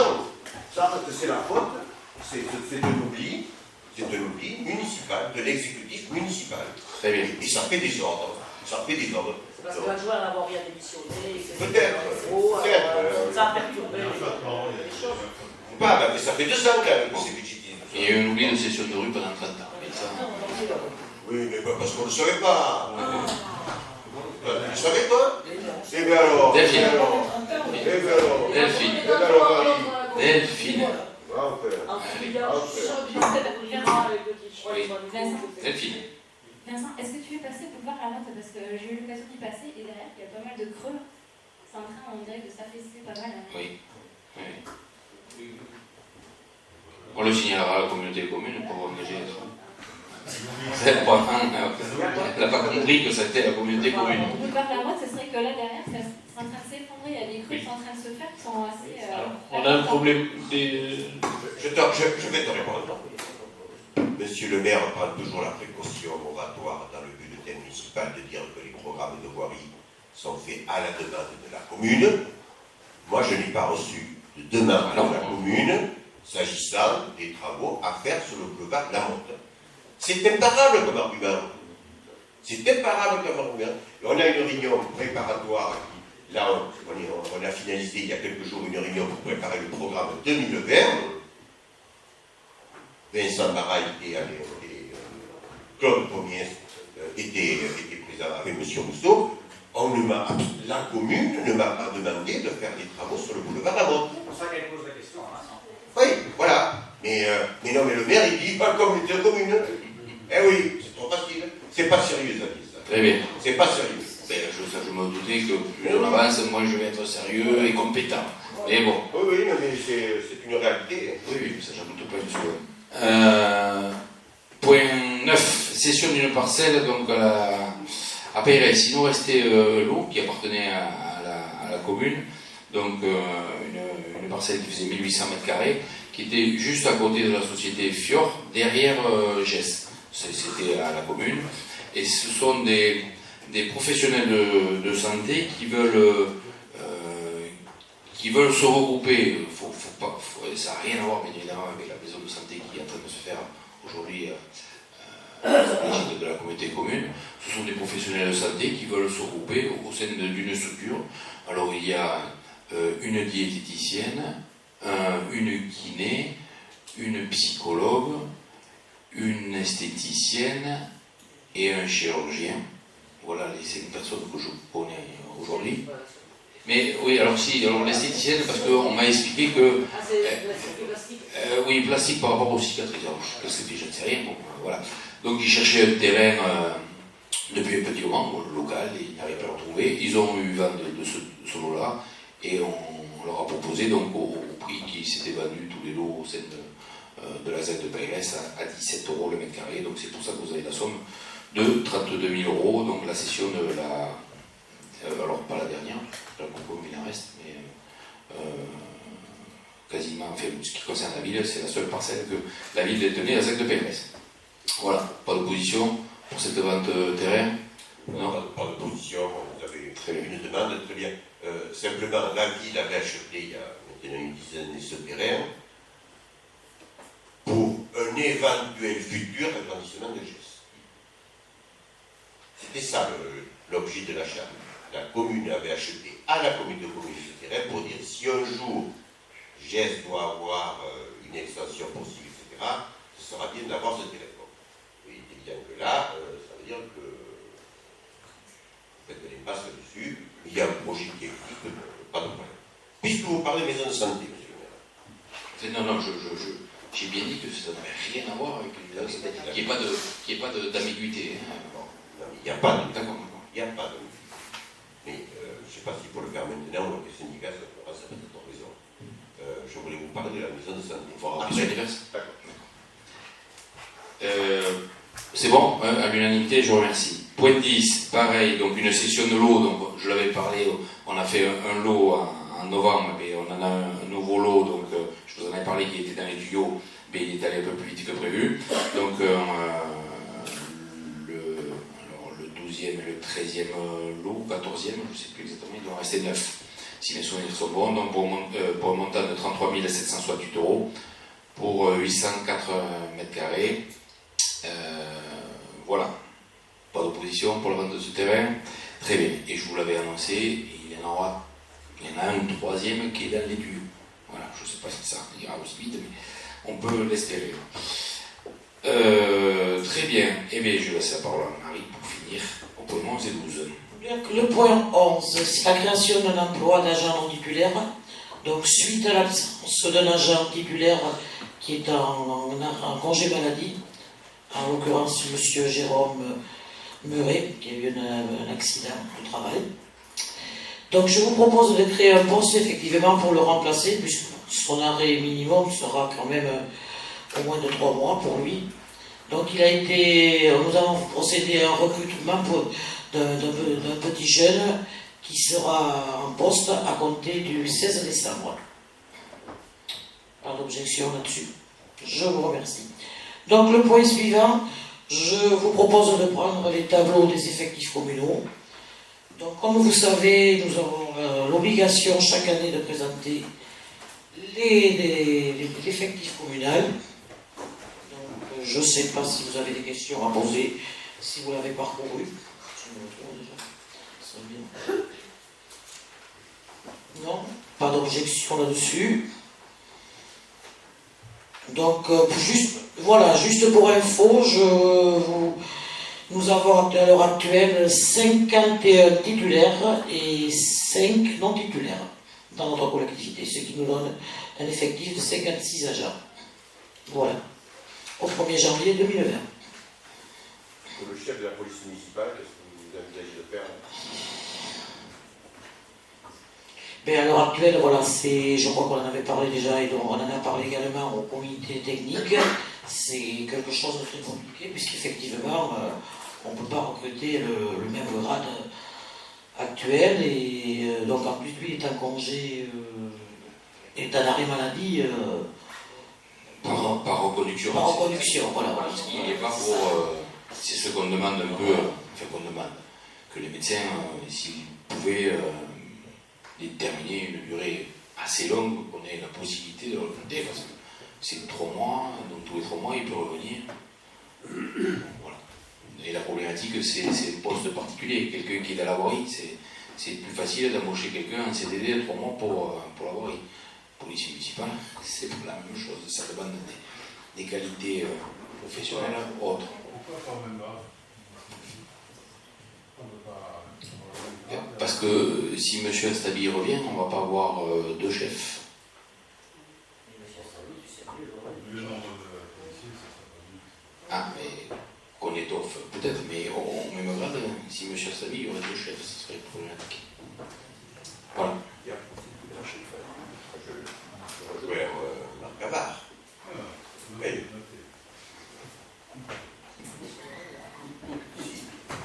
Imaginons qu'il se soit pendant plusieurs mois, ça veut dire peut-être plusieurs années. Ce qu'on ne souhaite pas, on accordera tout là-dessus.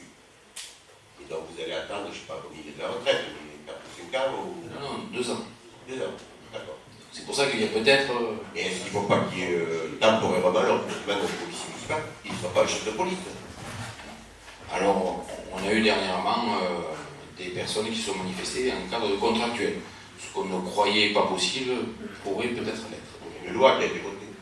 C'est pas question de loi, c'est question de voir les personnes qui se présentent. Vous avez dans les effectifs actuels quelqu'un qui a le grade. D'accord. Voilà. Hein? Oui, j'ai entendu ça.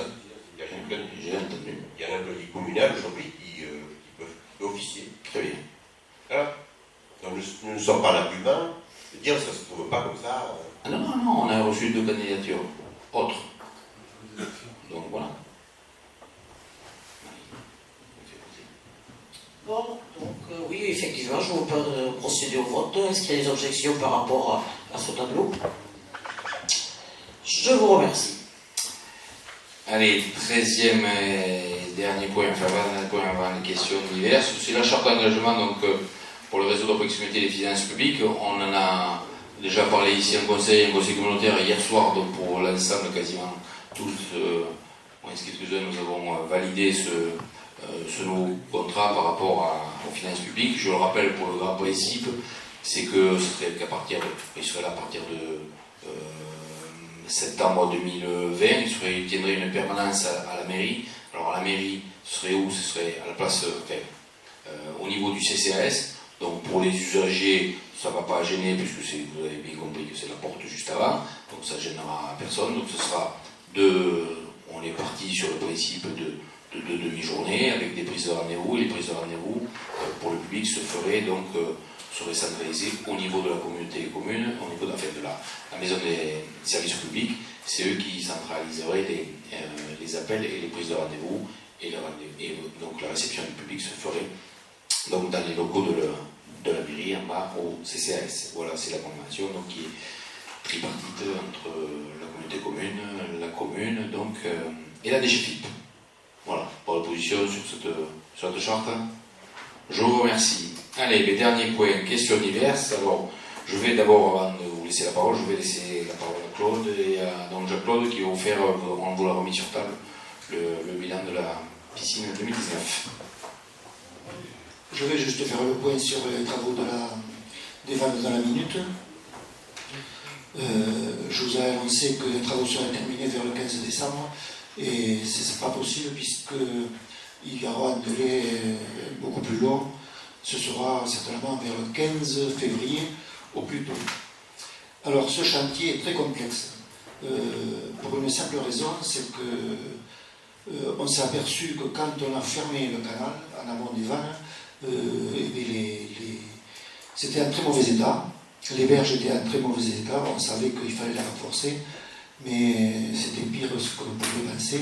Et c'était très difficile de savoir, puisque, bien sûr, c'était sous 1 mètre d'eau. Je dois saluer l'aide précieuse et l'implication de Hubert Rousseau et Philippe Pellarini qui ont suivi ce chantier jour par jour, parce qu'il fallait en permanence surveiller les travaux, puisque c'est une fois que ce sera fini, ce sera sous l'eau, on verra rien. Donc voilà, donc les vannes elles-mêmes, il y avait beaucoup de... disons, elles étaient rongées par l'eau, quoi. Elles étaient percées. Et... Donc après, il y a eu beaucoup d'échanges entre le bureau d'études et l'entreprise pour valider beaucoup de points.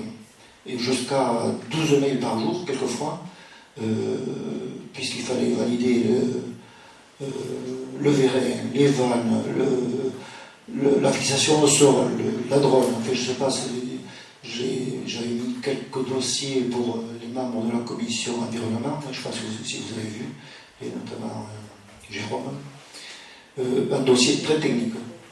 Voilà. Très technique, et c'est vrai que c'était pas à la portée de tout le monde pour suivre un dossier pareil. Voilà, donc, ce travail, je pense qu'il y aura pour... on sera tranquille pour 100 ans, j'espère. Vous pouvez y aller parce que là les travaux sont arrêtés, les vannes sont en fabrication, donc il faut attendre qu'elles soient fabriquées pour les poser. Surtout, laissez la voiture au bout du chemin et amenez-vous les bottes parce que c'est la gadoue. Voilà. Pour ceux qui aiment l'histoire, sur l'arche qui supporte les vannes, il y a sur la pierre de clé de voûte, il y a une date qui est 1778. Alors si vous voulez faire des recherches, vous amusez. Voilà. Moi j'en ai terminé.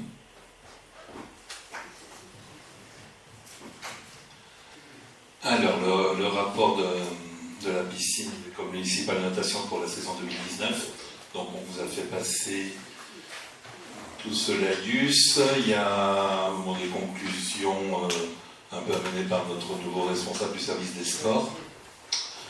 Donc, je ne vais pas tout reprendre, juste quelques points. Donc, il y a une baisse d'inscription notable cette année dans l'école de métier de natation.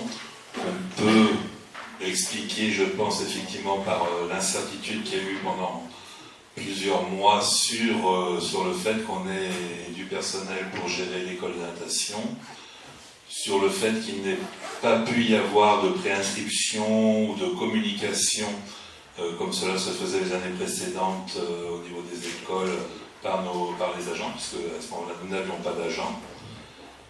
Donc c'est vrai qu'en général, il y avait des préinscriptions et même des inscriptions qui commençaient dès le mois de mars. Là, ça n'a pu commencer que mi-mai. Donc peut-être que certaines personnes avaient déjà pris des engagements sur d'autres piscines. Ensuite, au niveau des cours d'aquagym, d'aquabike, l'aquabike a repris un petit peu par rapport à l'année précédente. L'aquagym stagne, mais on se plaint des entrées quand on a des étés pluvieux ou froids, mais visiblement la canicule n'est pas beaucoup mieux pour l'activité piscine, puisque là en aquagym on avait des cours entre midi et 2, donc en pleine chaleur, les gens n'y ont pas adhéré. Et même pour le public, visiblement, quand il fait trop chaud, les gens restaient plutôt chez eux au frais, s'ils arrivaient à en avoir. Voilà, là, donc des résultats financiers inférieurs à ceux de l'année précédente. Là-dessus, il faut ajouter deux cambriolages au niveau de la piscine début juillet. Un premier où là il y a vraiment eu un préjudice financier puisqu'il y a eu 1500 € qui ont été volés. La deuxième effraction, c'était une paire de lunettes de soleil, donc ça n'a pas impacté les comptes.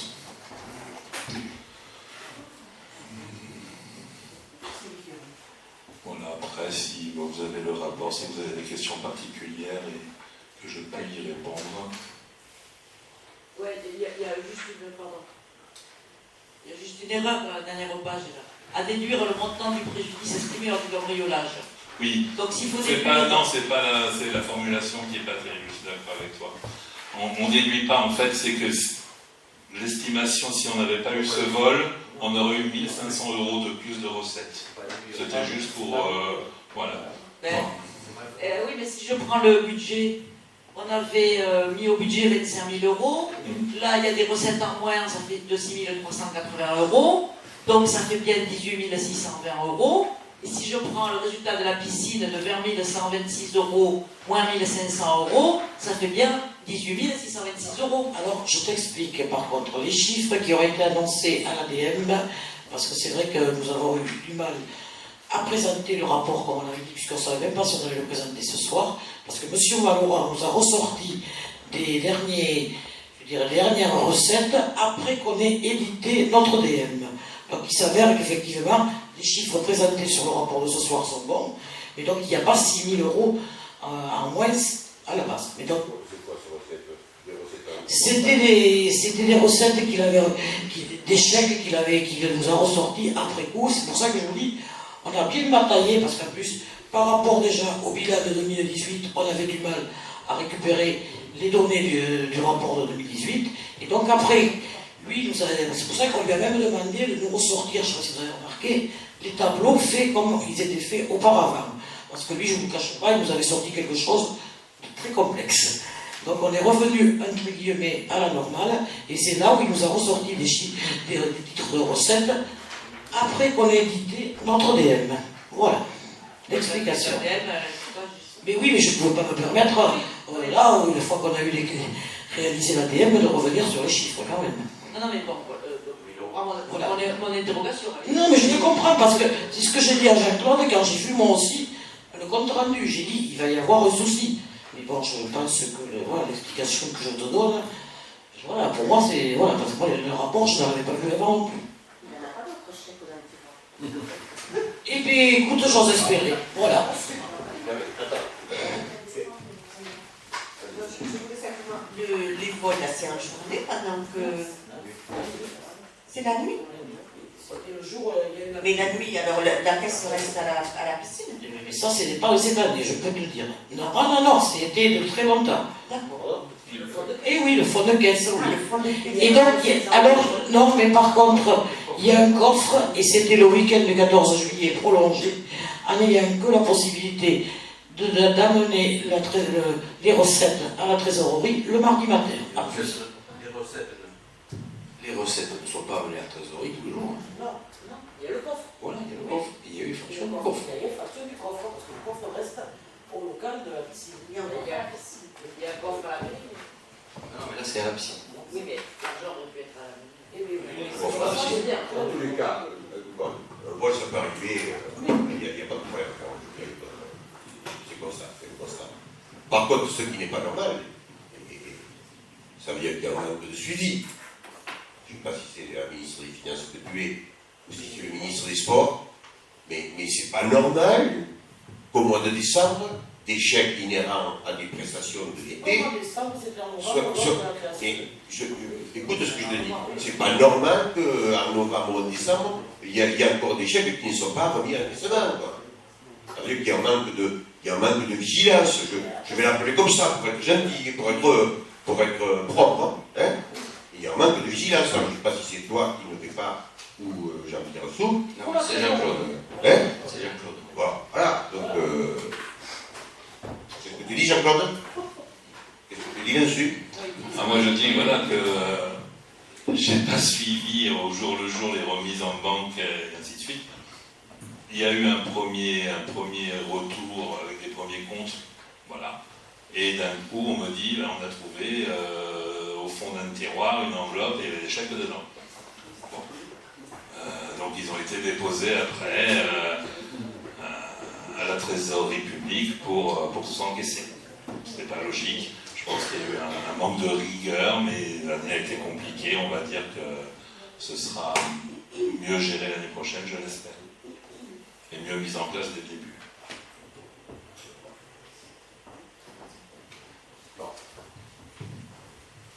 Très bien, mais s'il n'y a pas de questions sur ce dossier. Je ne pas dire très bien. Oui, c'est l'expression. Donc très bien, s'il n'y a pas d'autres questions sur ce dossier, mais si vous avez des questions diverses, c'est le moment. Vincent, peut-être. Oui, je voulais juste vous faire un petit point par rapport aux travaux et notamment à la rue Méricam. J'aurais aimé ce soir vous annoncer que tous les enrobés seraient finis, mais il nous a manqué une demi-journée due aux intempéries pour pouvoir faire les enrobés. Et donc, les enrobés vont se faire. Alors le chef de chantier que j'ai eu tout à l'heure au téléphone me dit que demain et après-demain, les intempéries vont faire que les travaux ne vont pas pouvoir se faire. Donc ça va être reporté en début de semaine prochaine, sachant que le 17, donc c'est mardi soir, la centrale d'enrobé ferme. Donc il ne nous reste plus que lundi, mardi pour finir les enrobés. Il nous faut une demi-journée de travaux pour pouvoir les finir. Donc on peut espérer que dans ce pas de tir, on va trouver quand même une demi-journée pour arriver à finir. Lundi, il fait beau. Et de fait, le fait boule de neige, c'est que pour la rue de la Châtaigneraie, qui devait se faire par la même entreprise en suivant de ces enrobés-là, eh bien, il leur faut aussi une bonne journée pour le faire. Si jamais la centrale a fermé avant qu'ils arrivent sur le chantier, eh bien, ça va être problématique. Voilà. Donc, non, elle ferme officiellement, elle ferme 1 mois, mais en fonction des températures, elle peut ouvrir au 15 janvier, mais elle ne rouvrira qu'en février, voire peut-être mi-février. On verra. Alors, Vincent, pour reprendre ce que je dis la dernière fois, j'ai continué à passer en sens interdit. Hein. Et donc, je confirme maintenant que les travaux sont pratiquement finis, qu'on a du mal à se croiser à certains endroits. Et cette semaine, alors le stationnement, je ne te raconte pas, parce qu'il y avait une dizaine de voitures qui étaient déjà garées sur les trottoirs. Donc c'est ce qui va se passer sûrement tout le temps. Alors, déjà, il va falloir compter un peu sur le civisme des gens. Oui, mais là, ce qui est compliqué. Quand ça sera fini, donc il y aura des traces au sol avec des emplacements de parking. Donc les gens auront l'autorisation de se garer aux emplacements définis. Après, quand ils se garent sur un trottoir, c'est interdit. Bon, s'il faut faire intervenir la police, mais pourquoi pas. Mais bon, il faudra trouver une solution pour pas que les gens soient... Enfin, qu'il y ait de l'incivisme. Donc bon, ça, l'incivisme des gens, je ne vais pas me mettre responsable de l'incivisme des gens. Après, au niveau de la voirie a été faite en fonction de faire ralentir la circulation. Donc, tu peux trouver que c'est un peu étroit par endroit, mais c'est volontairement fait pour faire ralentir la circulation. Mais il y a largement la place de se croiser à deux voitures sur la partie à double sens. Et la partie en sens unique, elle est suffisamment large pour qu'un véhicule puisse circuler normalement. Je parle sur la partie en double sens, et il y a des endroits où tu es obligé de te mettre donc par côté et à la limite là où doivent se garer les voitures pour laisser passer l'autre. Ça m'est arrivé. Et bon, il n'y avait pas de voiture à ce moment-là garée là, mais il y aurait eu des voitures. Non, en fait, je te rejoins pas parce qu'aux emplacements réservés aux voitures, il y aura largement la place de... Bon, mais écoute, j'y passe quand même, même si c'est en interdit, j'y reviens. J'y passe tous les jours. Bon. Donc Paulette, on verra quand les traces au sol seront. Parce qu'en fait, aujourd'hui, tu penses qu'il y a des endroits où c'est possibilité de se garer, mais ce n'est pas des endroits où on peut se garer. Enfin, voilà. Je pense que c'est là où tu te trouves. J'ai une proposition à faire. Oui. J'ai une proposition à faire. On ne va pas vous demander de monter tous les deux dans la même voiture. Si, on peut, hein. Oui. Non, mais on se connaît depuis. On ne va pas vous demander. Je ne vous suggère pas. Bon, je dis que vous soyez dans la même voiture. Mais essayez de mener une expérimentation pour vous croiser. C'est le camion de Vincent. Voilà. Oui, justement. Pour vous croiser, faites un test, et puis pour voir qui c'est qui a le français. Non, mais après, avec Paulette, on peut monter dans la même voiture parce qu'elle me connaît depuis que je suis enfant, donc il y a longtemps que. Non, je n'ose pas dire ça. Bon, passez toutes ces considérations. On était enfants ensemble, alors peut-être. Si vous avez des questions, allez-y. Ouais, moi je voudrais intervenir sur la rue de la Châtaigneraie. Elle n'est pas goudronnée. Mais le printemps va arriver, puis l'été, il n'y a plus d'ombre. Parce qu'il a fallu faire, je ne sais pas, sans prévenir personne, alors qu'il ne gênait pas du tout. 3 magnifiques chênes en pleine vigueur dans la force de l'âge, qui poussaient magnifiquement bien, ont été coupés à 10 cm du sol, d'un coup de tronçonneuse, un matin. Je trouve ça fort dommage pour une municipalité qui nous crie de tous les côtés qu'ils préservent les arbres et qu'ils replantent des arbres, et qu'on ne coupe que des arbres quand ils sont vieux, là où qui gêne vraiment. Je suis désolé. Il y avait fait un esclave pour le Magnolia. Voilà. C'était des chênes, donc les racines des chênes sont des racines non traçantes mais qui descendent, donc ils ne gênent absolument pas les futures voiries ni rien où il y en a vraiment pour attendre qu'ils soient centenaires. Donc d'ici là, je pense qu'on a le temps. Et donc je ne comprends pas pourquoi 3 magnifiques arbres. Alors je vais modérer mon propos en disant peut-être qu'il y en avait un qui était un peu plus au bord et qui avait des canalisations de gaz, je le sais, et les bordures au trottoir. À la limite, c'est-à-dire celui qui était entre les deux autres, peut-être il fallait peut-être le couper, et encore c'était pas obligatoire. Mais là, couper les trois, je trouve ça désespérant. Voilà. Non, ils étaient absolument pas au milieu de la route, puisqu'ils existent depuis. C'est des chênes qui ont 25 ans, qui étaient magnifiques, qui avaient poussé très bien et qui continuent à pousser. Effectivement. Donc, évidemment, on va me dire qu'il fallait les couper. Voilà, ils étaient vraiment très près de la chaussée, comme tu as pu voir. Hein, on a coupé les racines. Quand on a coupé les racines, le trottoir passait au ras. Ces arbres étaient très hauts, ils étaient jolis, solides, d'accord. Mais dans les arbres, ils seraient comment, ces arbres? Ils sont tellement hauts. De l'ombre.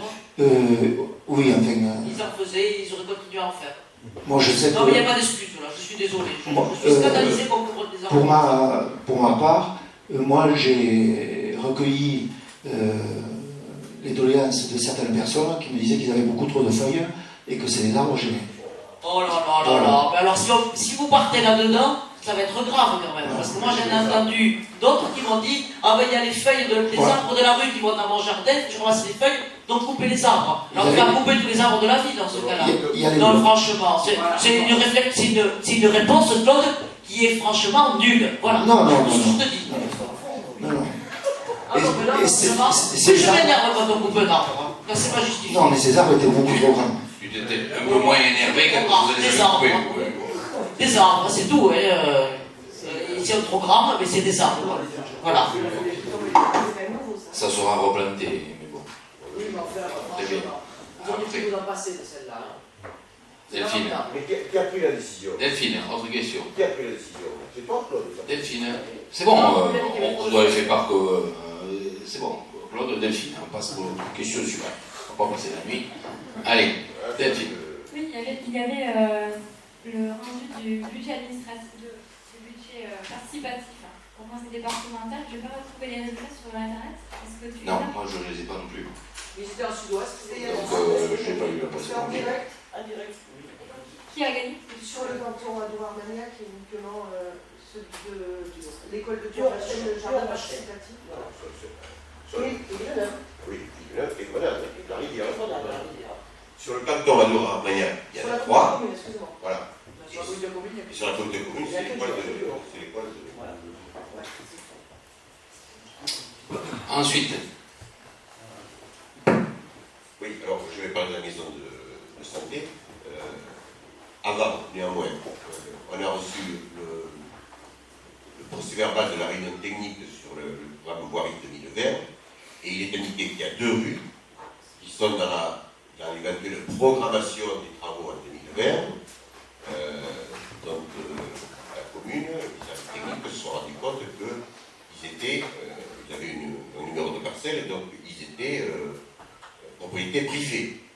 Donc ce qu'on a décidé ce soir pour la rue Saint-Blanca, moi je vous demande de régulariser lors d'un prochain conseil municipal. Je crois que c'est la rue Marcel-Mémy, Val-de-la-Dour, je crois. Il faut que vous preniez contact avec le propriétaire. Je finis. Oui. Il y a un propriétaire. Donc je vous suggère de faire le point dès maintenant pour pouvoir régulariser cette situation, surtout si on doit envisager des travaux. Sur la maison de santé, j'ai vu le dernier article sur le bulletin municipal. Ce que j'ai du mal à supporter, c'est que sur la page Facebook de la commune, vous parlez de la maison de santé sans à aucun moment spécifier que la communauté de communes va faire 1,2 million de travaux. Vous parlez de ce que c'est que la maison de santé, à quoi ça va servir, etc. Mais ça vous dérange tant que ça vous fait mal à ce point de dire, voilà, il y a un projet. Moi, je n'ai jamais de retenue pour dire, le projet médical, c'est pas l'affaire de la communauté de communes, c'est l'affaire des professionnels de santé, et que sur la base de ce projet de santé, la communauté de communes va investir 1,2 million. Mais ça vous gêne à ce point de ne pas indiquer ça? Mais vraiment, alors est-ce que c'est vous? Est-ce que c'est votre chargé de communication? Auquel cas il faudrait le recadrer. Pourquoi cette volonté de ne pas présenter les choses naturellement et simplement? Bien, bon, d'abord, je veux quand je veux. Pas besoin que vous m'expliquiez ce que je dois faire en la matière. Ça, c'est le premier. Moi, j'ai la liberté de vous dire. C'est le premier. Moi, sur la maison de santé, je crois que dans le dernier journal municipal, on a bien spécifié que c'était. Je vous parle de la présentation du site de la commune. Monsieur Caléjour. Donc, il n'aurait pas côté. Je n'ai pas fini la phrase. Donc, dans le journal municipal, on a parlé d'un maître et on a bien spécifié que le rôle entier, plein et compétent de la communauté commune en la matière, et que sur Facebook, c'était sur le fonctionnement de la maison de santé, sans savoir à quel lieu il était, qui payait, qui faisait quoi, c'est tout. C'était juste pour donner une information aux usagers sur le fonctionnement, c'était tout. Voilà. Et donc, on a prouvé qu'on n'a pas à cacher quoi que ce soit, puisque dans le journal municipal, c'est marqué clairement. Voilà. C'est mesquin. C'est mesquin. Très bien. D'autres questions? Non? Écoutez, avant de clôturer, juste, c'est le dernier conseil de l'année, donc je me permets de vous souhaiter de bonnes fêtes de fin d'année, avec vos familles, avec vos amis. On se retrouvera donc pour les vœux de la municipalité qui auront lieu c'est le samedi 11 à 19h, donc au centre d'animation. Voilà, mais il y a la feuille qui passe, vous pouvez la signer. Mesdames, Messieurs, je vous souhaite une bonne soirée et de bonnes fêtes de fin d'année. Merci.